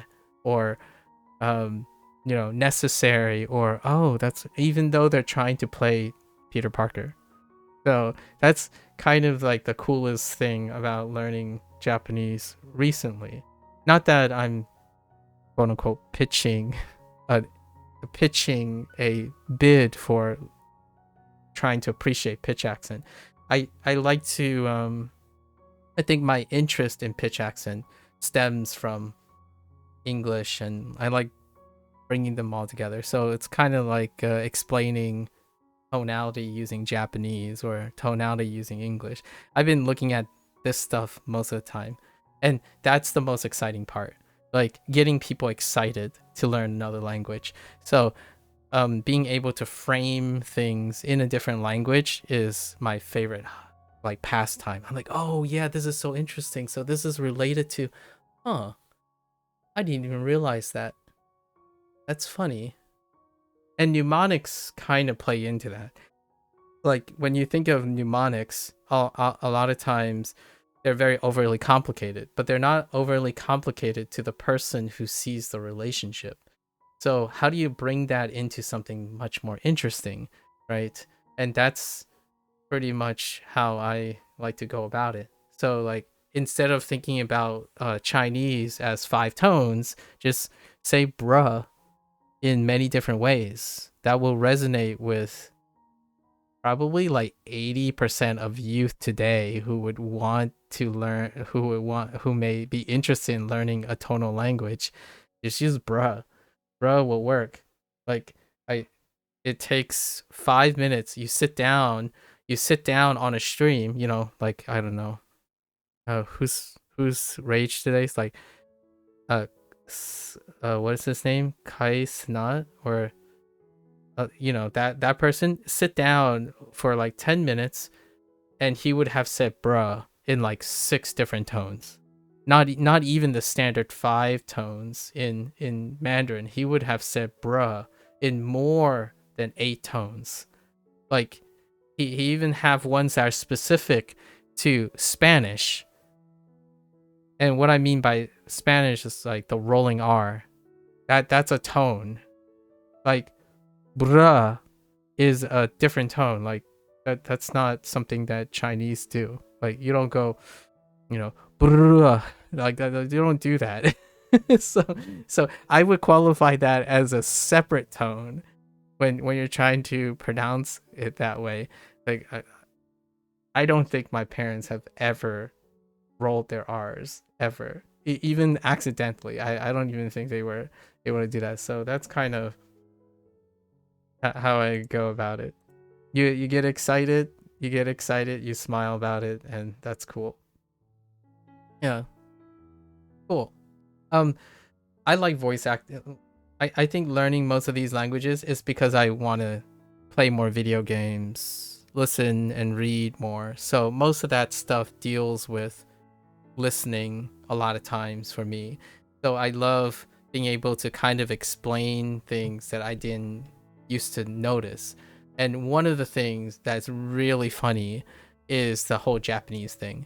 Why, like, for example, often you have to ask yourself, is it really true that English voice acting is always worse than Japanese voice acting for anime? How do you explain that? Like, I'm not disagreeing with whatever your beliefs are, but there are clearly it happens so consistently that there's got to be some sort of property outside of, oh, it's just the first thing you heard.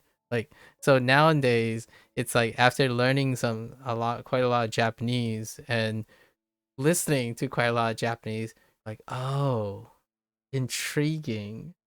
You start thinking, oh, I see why it's so you used to think it was just because you didn't understand Japanese. Yeah, me too. Me too.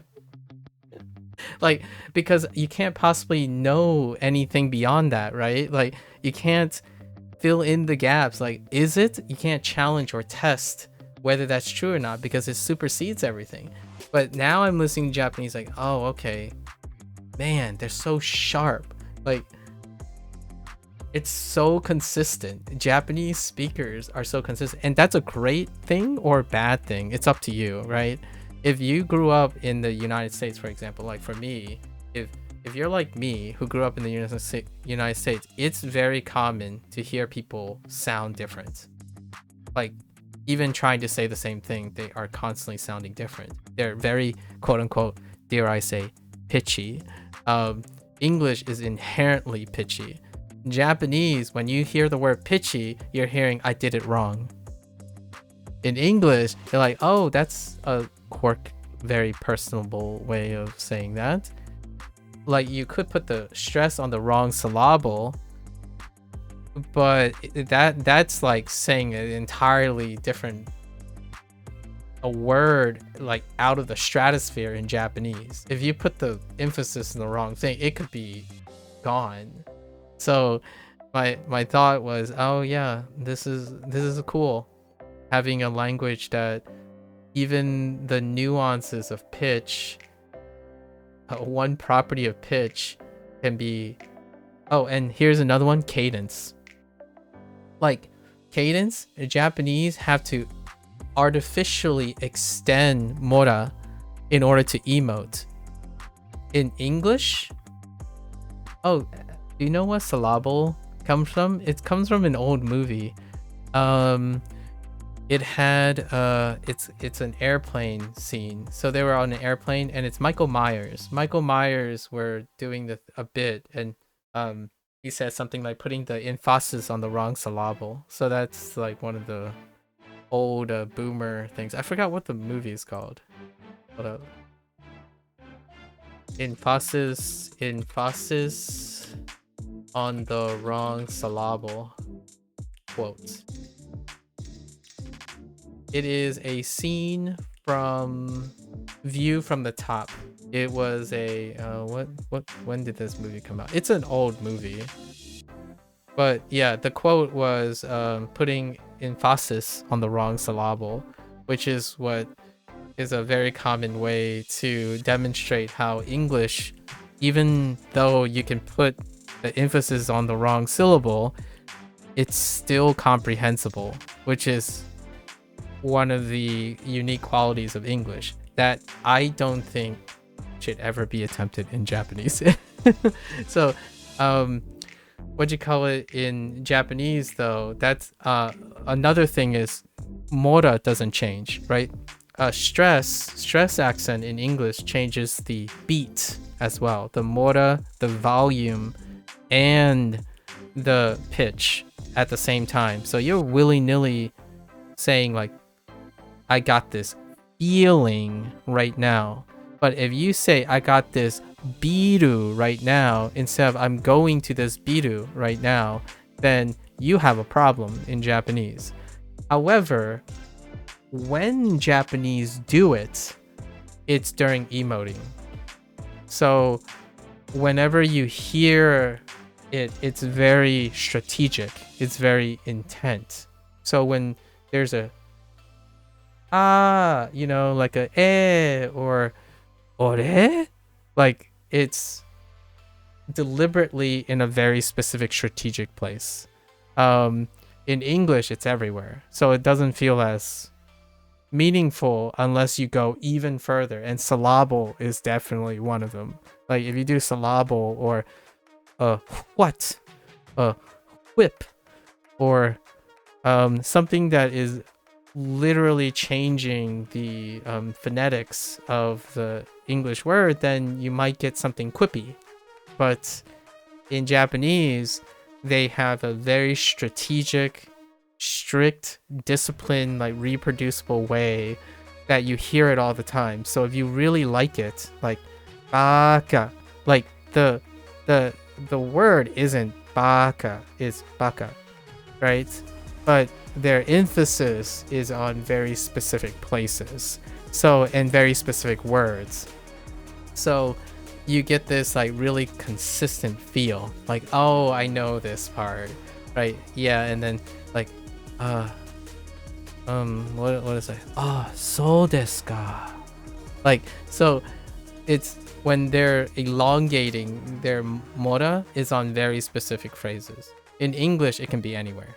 Like, it can be unbalanced. People don't like it. Like, why is this person constantly saying feeling so long? Like, why do they want to? Because you want to get the feeling that they're emphasizing feeling, but without emoting. In Japanese, a lot of times mora changes are very specific to emoting. They outside of doing that, it would cause confusion. It would become like the difference between chizu and chizu, right? You can't change mora. Japanese change in pitch, but they don't change in beat when you're trying to speak properly most of the time, with the exception of emoting. And the other thing they can change is volume. So whenever a Japanese person tries to get mad, they change the volume. In English, you can sound mad without changing the volume, because you can change your tone other ways. Like, dude, don't even. Or it's like, dude, don't even. Right? Like, your volume changes. But oh yeah, and also they also roll their R's. Yes, they start enhancing. So there are specific ways that Japanese, in my opinion, once you see it, like after learning Japanese, you kind of like, okay, I can see where they're using their emotes, because their language permits that in those areas. Otherwise, it would get a little confusing, because certain words will be different. Like, are you speaking Eigo now? And which is really funny, because when they start emoting, that's when they start sounding English. Like, what I mean is, hear me out. Every moment when you hear an emote and people remember, like baka, that's probably how an English person would pronounce that. Like, an English speaker would probably pronounce baka, because that's the stress and the elongation that would accompany the English. So, and rolling is a property of the Romance language. So when you think of Spanish, that's also something Spanish has flexibility in.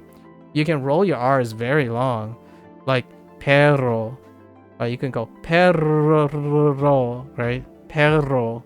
You can roll and hold the R. It wouldn't affect. It wouldn't affect the meaning of the word. So, or like, it wouldn't confuse. It would be an emphasis.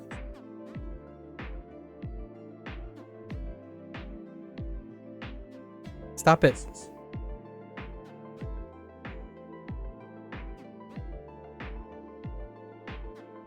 Dang it.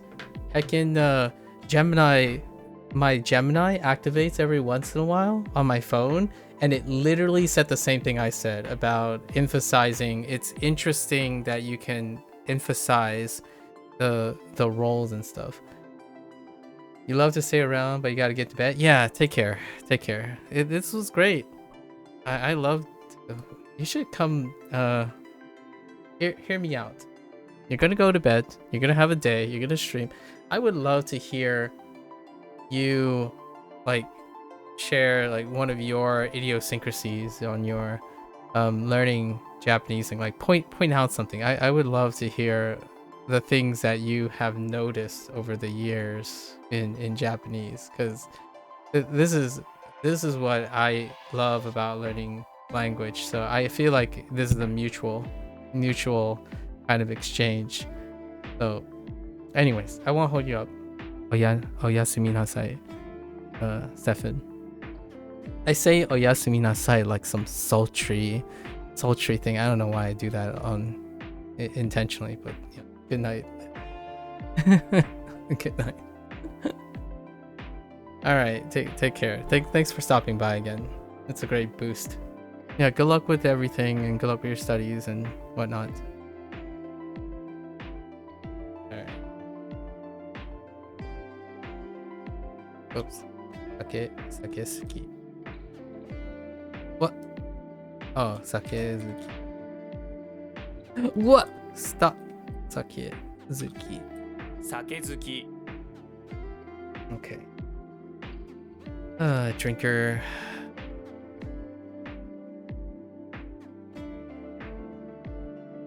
Wait a minute.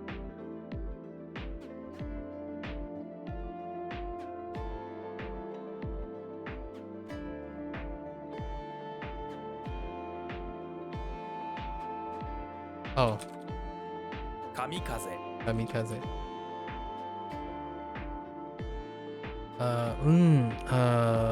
One Piece. One Piece. One Piece.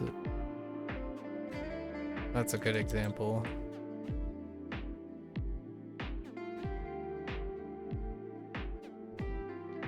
Ryoko. Yoko.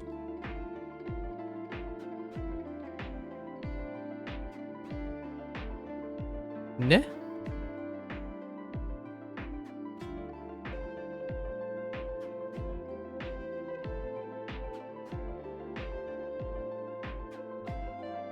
Meisho. Meisho.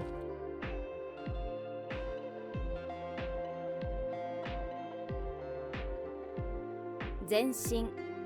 Zenshin. Zenshin.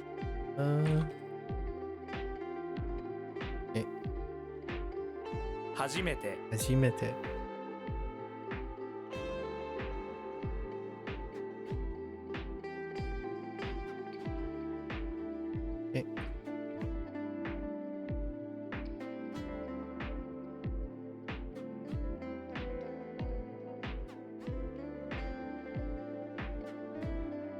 選手 Tenshu. Oh yeah, this would have been a great example, where I might not click right away on reading the characters, but the moment I hear Senchu, it's pro athlete.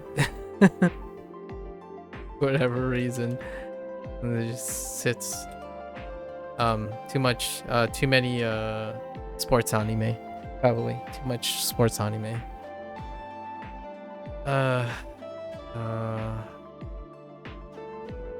Obviously there are other senchu, other combinations that would produce senchu, but the most common one I have is athlete. What do we have? Wa. 話題話題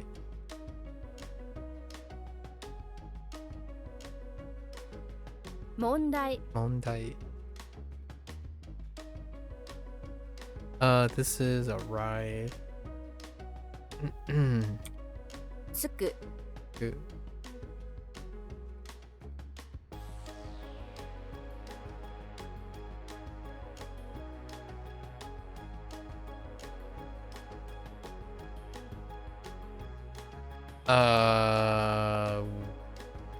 What?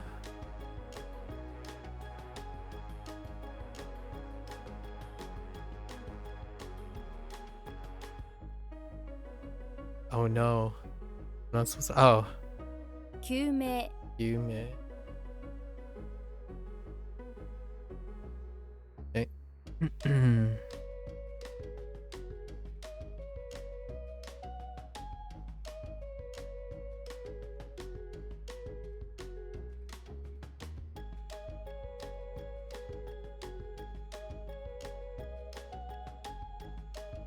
Uh-oh. Okay, let's think about this for a moment. We have, right?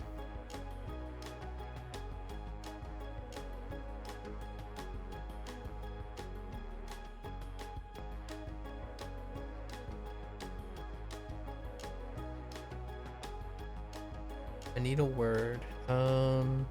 Probably answer. So answer would be, oh, that's the, oh, they're looking for the coon. Oh, oops. I think my K is not working anymore too. Interesting. My K didn't register there. Tota. This is answer.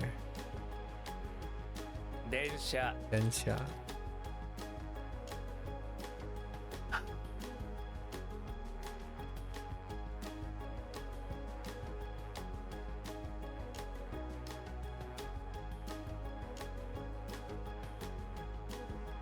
The heck? Wait.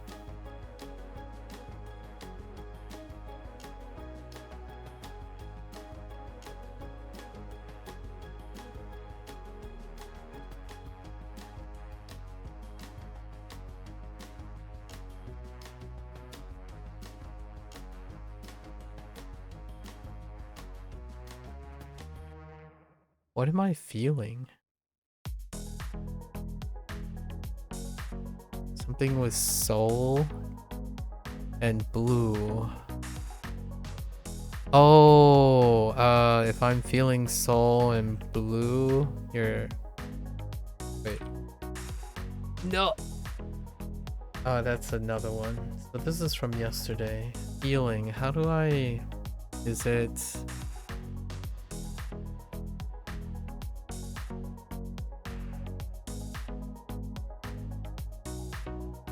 Oh, so you're feeling blue and green because Heckin' Joe. Heckin' Joe, yes. I'm thinking of the other feelings, not this particular feeling. Fine. We'll get it. That's a new one. I have to need like a day or two for the new ones.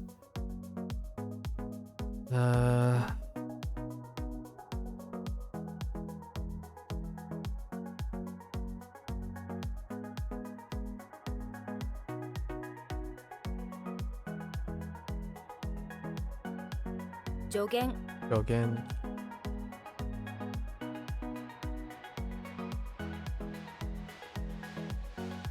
Heck, this is another feeling. Oh, I didn't realize I had two feelings in a row, actually. Oh, that explains why I typed kan right away. Because I was thinking of this feeling. Yeah, there's a lot of feelings going on around. Oh. This is special.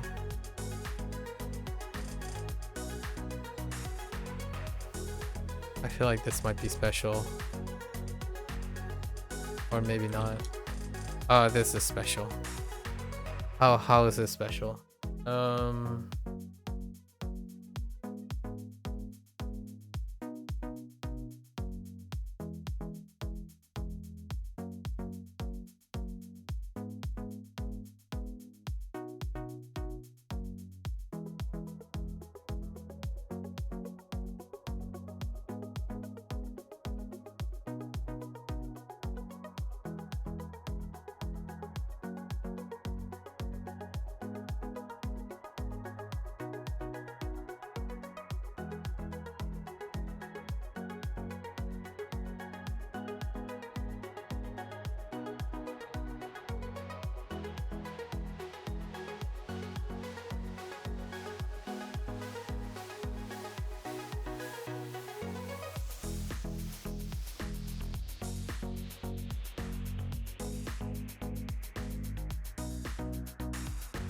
So we have suitable and metropolis, right?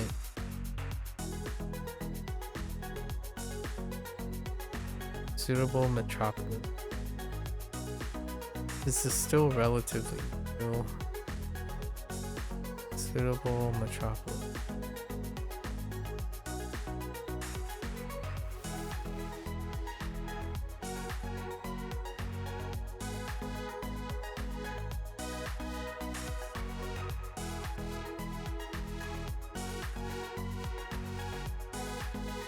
I don't think the toll changed. Something about goal.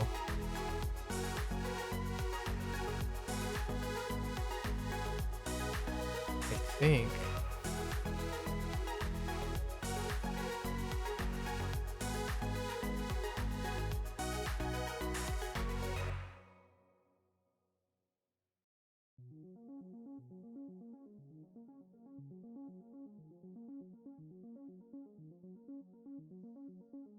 Oh, this is, yeah, no. Everything changes about this one, right? Oh, no, it's the toll that gets changed. Suitable metropolis is what's suitable for you in the city. So, Chugo, 都合 Tsungo, Tsungo as in like,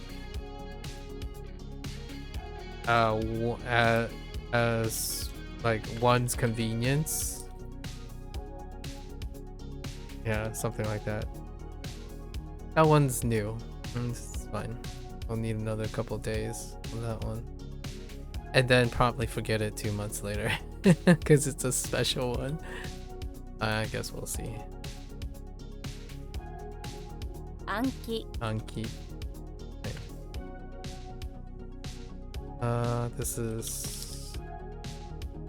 What? Oh, right. Container. They don't want a box, they want a container. Oh, hey, Kazu.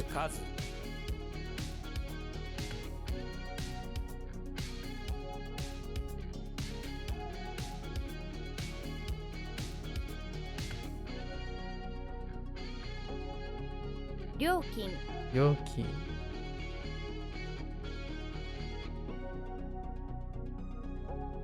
王様 Osama.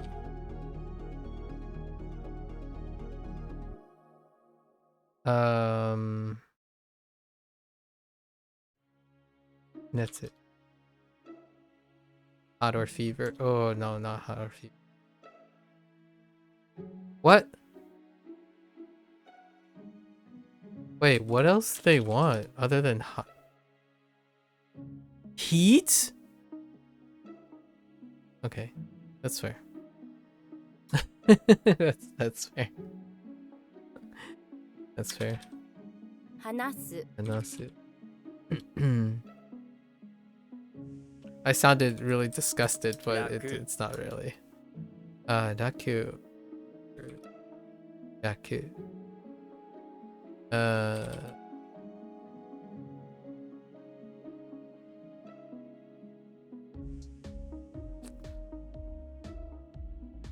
賞金 Joki. Hmm.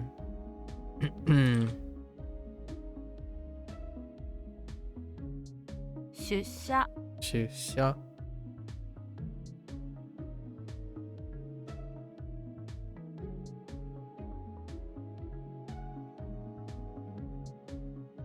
助ける Taskeru.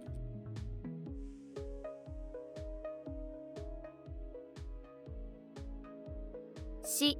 She have no idea. This is a special case as well. Still don't have context for why it retained the as a standalone. It's interesting though. 体育 Aiku. 森 Mori. 仲良し Nakayoshi.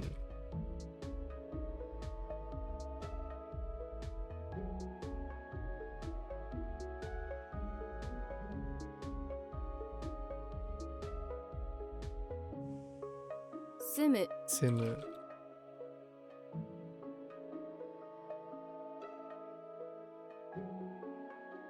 特選 Oksen. Hmm.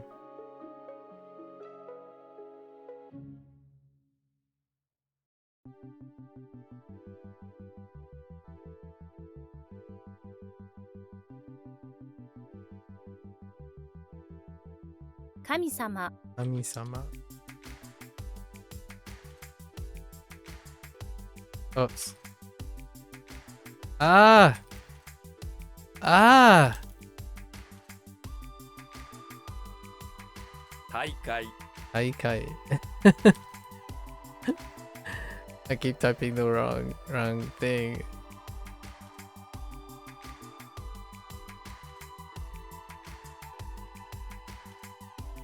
時期 Jiki. Period of time, really.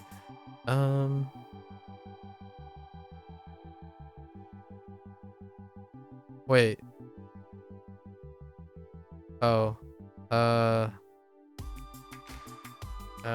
Foster.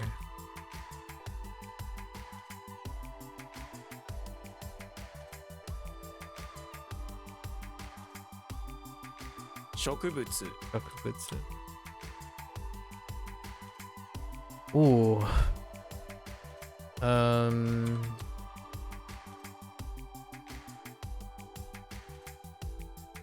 対立 Airitsu.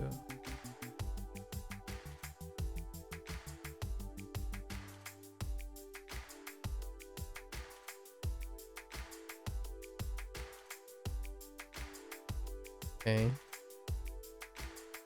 予想 Yoso.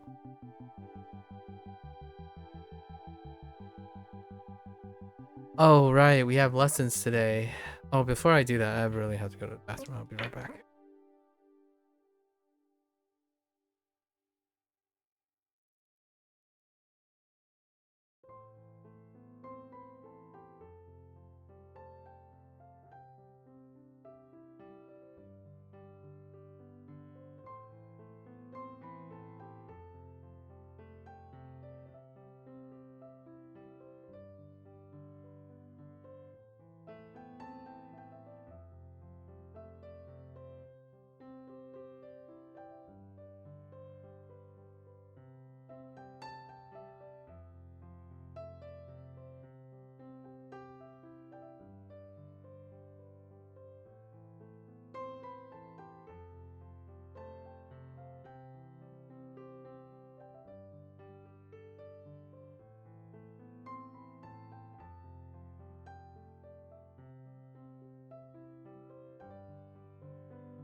Alrighty.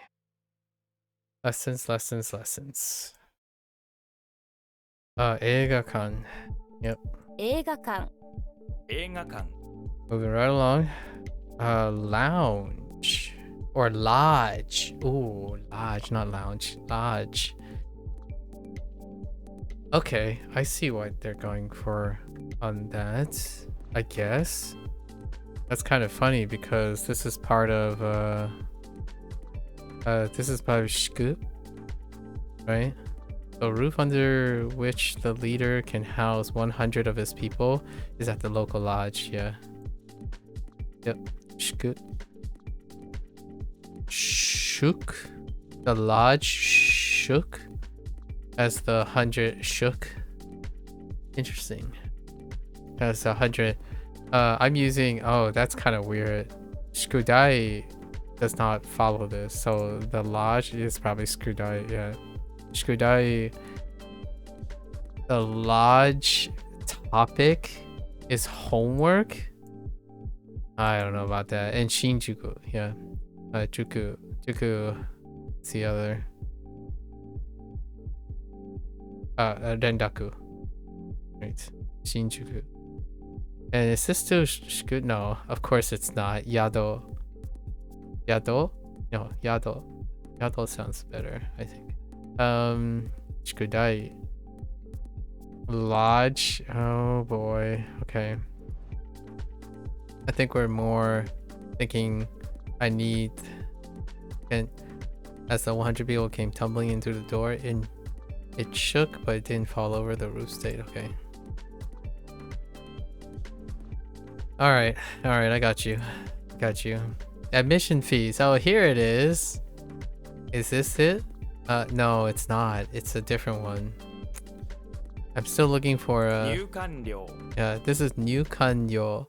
I'm looking for Nyuryu. Nyuryo. It's like Nyuryu. Yeah, Nyuryo. Or something. Nyuryo? Nyuryo. Something like that.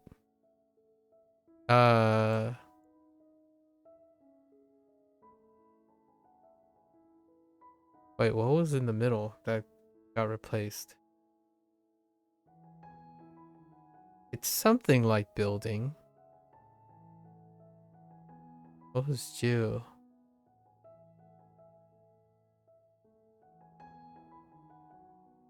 It's kind of like entrance fee. This is more like entrance, like the literal building area entrance fee. A new Gyuryo. New Gyuryo.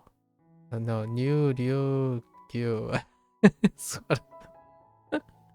I guess we'll get it eventually. 入館料 New Kanyo is makes sense.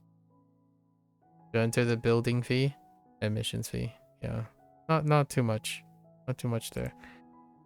Assassination. Oh, dark, unaliving. I see. Assassination. Ansatsu. 暗殺 Okay, 暗殺 that's fine. And can is can. What are the chances that this is kan? If this is kan, I'll flip the table. It's kan! I can't flip the table, I'm just kidding, figuratively. Can is kan. Alright, that's fine. I got you. I don't even think you need a mnemonic for that. Okay. 映画館 When it works out, it works out. I'm telling you. 入館料 New kanyo.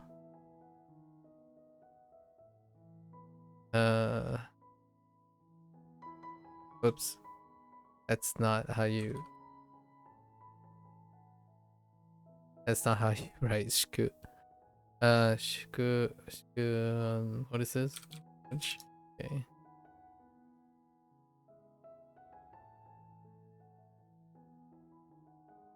暗殺 Ansatsu.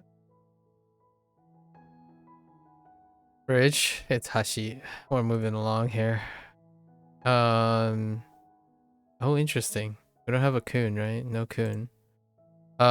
Maybe like is it still she? It probably isn't. 殺す Korosu. Oh boy. That is a lot of text. 殺す Korosu. Since this word consists of kanji, right. You didn't learn that reading from this. So here's a mnemonic. You unalive someone, right? Oh no, what are you going to do? Where will you put the body? You decide to stuff in the core of a nuclear silo, of course. It will melt and disappear in there, right? At least that's what you think. Imagine opening up the core of the nuclear silo and feel the burn of the radiation. You threw the body in and closed the core, then run away. Unfortunately, this core will unalive you too eventually. Then it will unalive everyone in the area because the body you threw in will overheat the core, causing a giant explosion. That is a lot for Korosu. Holy. 殺す殺す I think someone has a very high attachment to this. Oh no, it's 100 million. Yesterday, E, right? Yesterday I had problems. I'm like, oh wait, Wan and E, like what's going on? I'm kind of curious if this is E, as in like eagle. No, it's not. It's Oku. Okay, Japanese. All right. So it's Oku. Oh man, Oklahoma is back. Okay, a cult leader. A cult leader has a great idea to recruit 100 million new members. Since he's the guy with all the ideas, he's the leader of the cult. His idea is to give every new member a free puppy. Well, that'll do it. You'll have 100 million new recruits in no time. Imagine 100 million free puppies. That's a lot. Imagine playing with all of them. You'll be pretty happy, unless you hate puppies. Then you'll be pretty unhappy, I imagine. The cult leader has a headquarters in Oklahoma. Of course it is. And there are 100 million people in Oklahoma. Are there? Oklahoma barely has a fraction of. I don't even know how to spell Oklahoma. Yeah. Barely a fraction. 4%, in fact, of that. Right there. No, probably not. But hey, this leader is shooting for the stars. First Oklahoma, then the universe. I got you. Oku. Man, Oku is gonna be tough. Okay, Oklahoma. Got you. More unaliving. Now you're gonna unalive a person. Okay. Satsujin. Jin. Oh my goodness. So they're going after their genes. I see. Satsujin. Fair enough. And then of course the other suicide. Of course. Jisatsu. Oh wow. That actually sounds like okay. Yeah, this even sounds like the Chinese phrase. Jisa. Same meanings. Self and unaliving. Jisa. Jisatsu. Some dark words. Hashi. Right. Okay. This will reinforce E for me, and I think we already got Man, right? Korosu.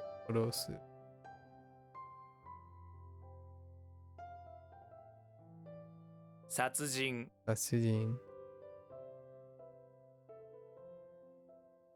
Jisatsu. Okay, those are interesting words. Maybe I'll use it in like a crime game or something, organized crime game. Like a Dragon would most definitely have something like that. Okay.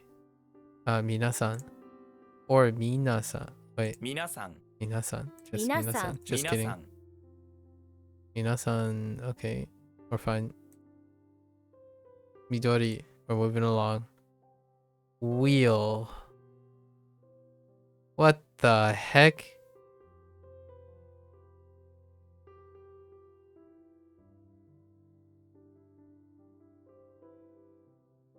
Okay, for your car, you use a hat, some ground, and a bookshelf to build a new wheel. I mean, it's generally ring and loop shaped.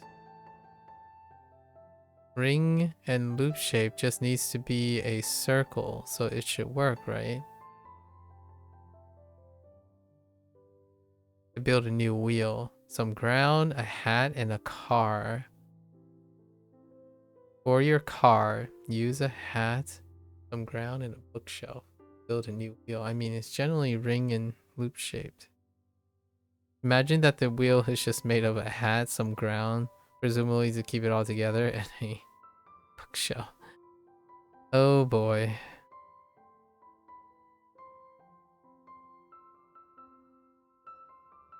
What was Lun?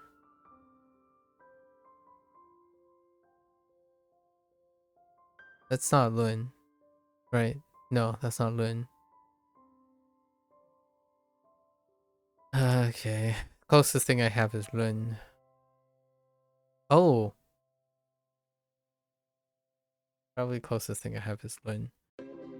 Your wheel is generally ring shaped. So that's good. Okay.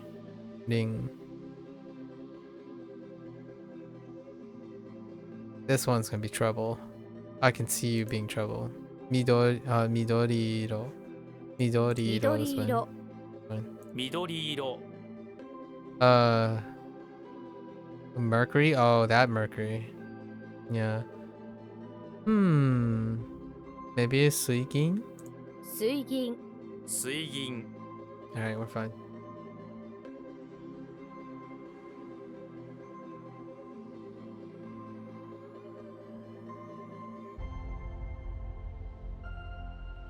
What the? Oh, 皆 that's a さん typo.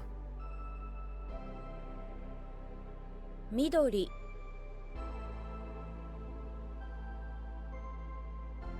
緑色水銀 Alright, oh, it's just one more batch. Alright, cool. It's still Gin. Yes. Giniro. 銀色 Giniro. 銀銀色 Okay, we're fine. Apologize. Apologize is thanks? Oh, well, that's weird. You thought it would be a great idea to say the body measurement of someone in your village, and now you have to apologize. Okay. That's pretty fun. When you do a bad thing, you should apologize. And saying everyone's private body measurements is definitely something you should not have done. So it's apology time. You were told you had to apologize by the village shaman, or apologize to the village shaman. At least you didn't even know why everyone was glaring at you, but the shaman took you aside and explained. And now she's standing behind you with her arms crossed as you apologize. What do we say? This shaman says, poking you in the back. Ugh, I'm sorry I told everyone how tiny your socks are, I guess. And I'll never do it again. And I'll never do it again. This is a great example of English dynamics. Okay, or emoting.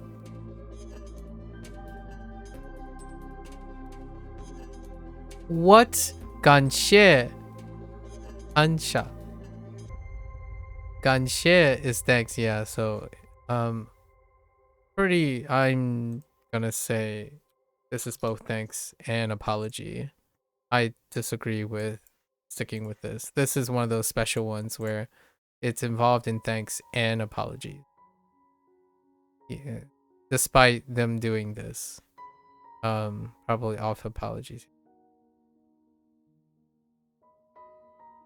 Ayamaru. Ayamaru. Okay. Yeah, this is ganshie. Or to express thanks or the feeling of thanks or being glad or grateful. Ansha. Isha? Ne? Huh. Ginko. 銀行 Ginko. Ginko. Oh, travel. Oh, so that's where they get that. Ryokan. 旅館旅館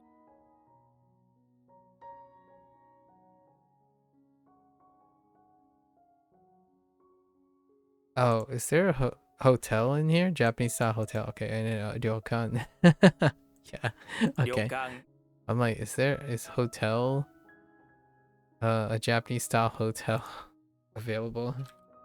銀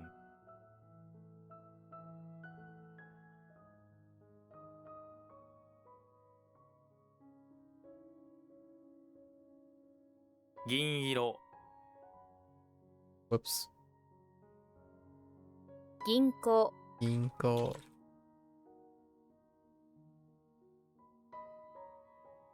Ooh, what? Oh, 旅館 Ryokan.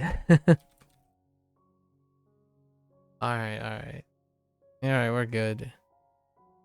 Look at that spread.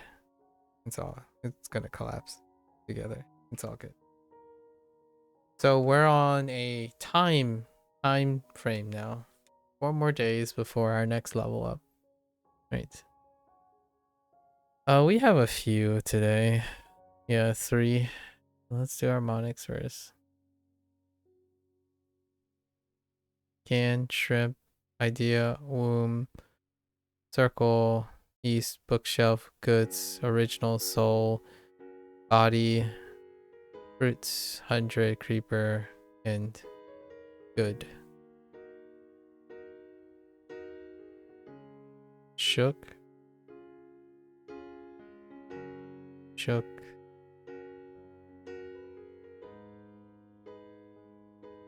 On.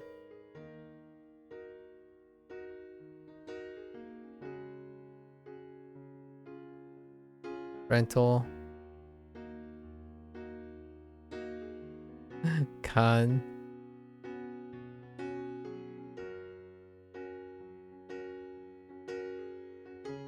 A key.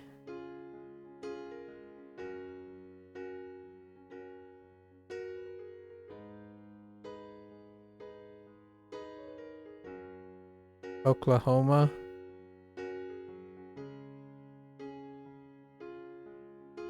E.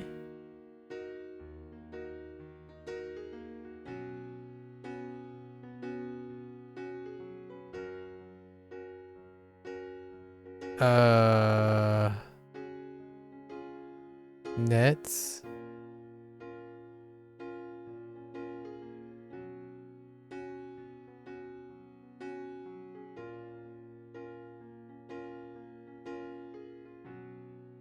I can fruit and words.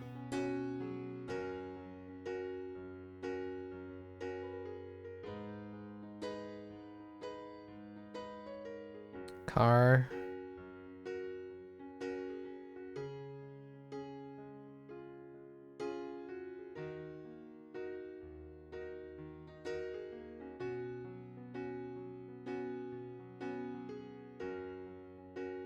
Ring. Alright, let's do our reads. Ore. Mon. Shiku. Shiku. So. An. De. An. Sama. Ashi. Midori. Ren.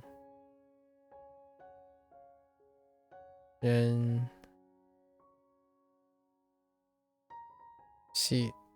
An. Gin.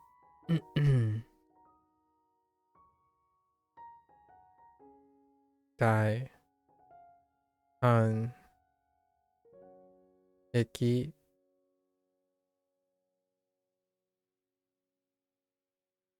Huh. Is Oku? Okus. Oku. Ki. Shi. Ryo. Yo. Tatsu.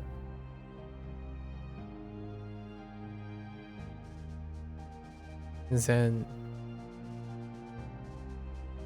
Netsu. Ka. Sho.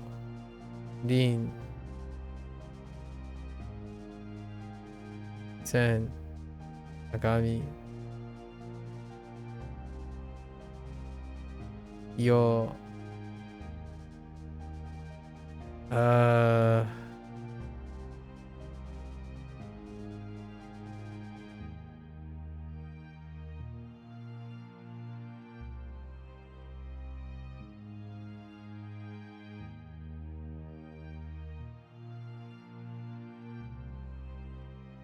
Oh, I forgot to write this thing. Shaman. Sha. Come back to that. Mina. I got stuck on this one today too, a little bit.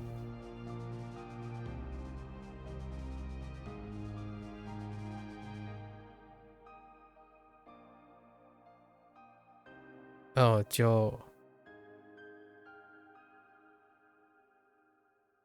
Alright, and then we got, this is not the first time that this has become a problem.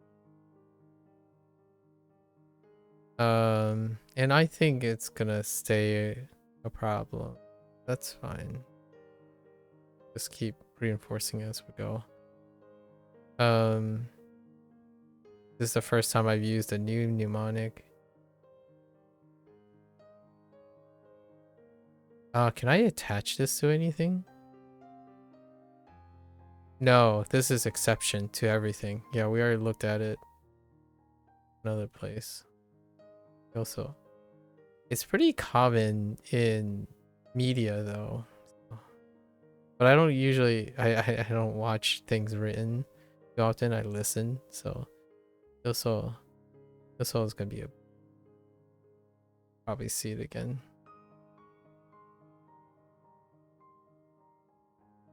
And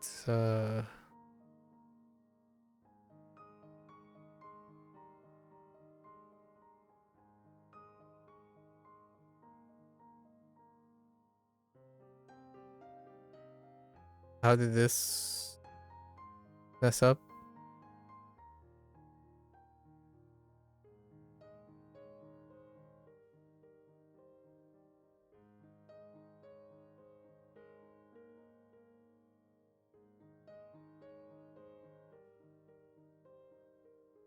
Unlikely rendaku ninzu.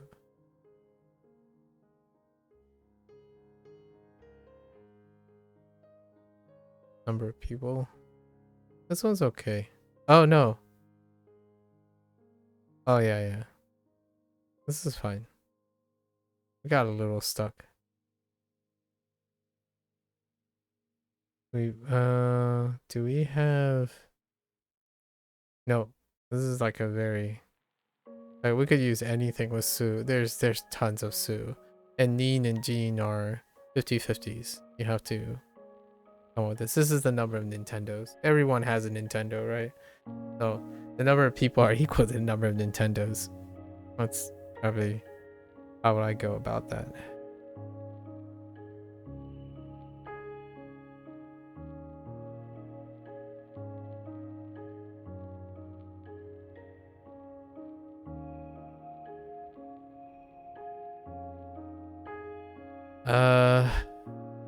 Immediately we know this is 2 counts, so that's fine.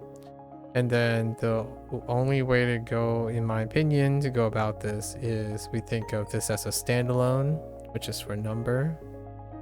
And number is kazu.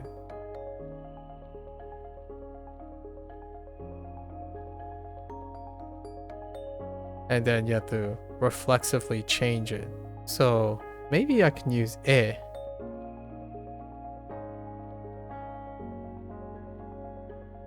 I can't stop counting stinking eggs. They're because of stinking eggs. No, that doesn't really help. But we're at that. This is Kazo. Got not too much. They're special.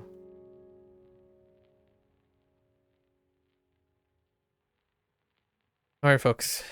The wrap for WaniKani. Got another fun little discussion on the side. I get to do my bit about emoting and voice acting. That's always still in development, right? Still in development. The more I continue to learn Japanese, the more it's become. I'm far and far more invested into like voice acting and emoting and public speaking and stuff. That's kind of so much fun now. You can view public speaking in different languages. I think one of the upper levels or like one of the more nuanced rewards for learning a language is to start disentangling how it is reflected in expression in interpersonal communication. Gives me like more things to look forward to and observe when watching the same context play out. You can only watch so many sports anime to know its compositional of variety and development and plot devices and whatnot. However, there's something even beyond that when you get a chance to listen with context of the nuances of a language. It was kind of nice. I would love to think like in 2 or 3 years I could do an imitation. I could construct up an imitation of a Japanese performance, as opposed to like for example, how to sound somewhat Japanese while speaking English, or portray the emoting of Japanese using English, or vice versa. I mean, the reverse is kind of plays itself out because you also have, ego, like katakana, to help you out with that. So it would be fun to play video games and playfully do things like that, where there's enough practice where you start like, oh, okay, so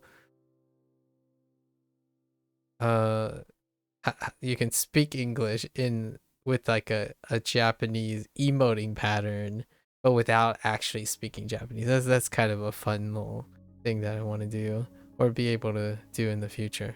Not practical in any sense other than creative pursuits and hobby forming things. Other things that may not be practical to others, but certainly bring me a lot of sentimental joy. Alright, folks. It also helps me evaluate or point out Japanese performances and English performances. Like when someone says, oh, this Japanese performance is mediocre, and then this English performance is mediocre, etc. I would be able to at least point out some of the characteristics that I would be able to evaluate relatively between two, besides nebulously filling things out. That's really joyful. Anyways, as always, if you're gonna watch this later, arigatou gozaimasu. Right. Feel free to follow along, stop on by, share some of your experiences with whatever method you're using and observations. I love throwing back and forth, like brainstorming how the perception of language changes over time when you start learning, like deeper perceptions, beyond the mechanical and literal stuff, the feelings and perspective. More than welcome, stop on by, drop a few questions, stay for the discussion. All right, I'm gonna get up and walk around, just stretch a little bit more, and I'll be back for Hanzo Hero. Thank you.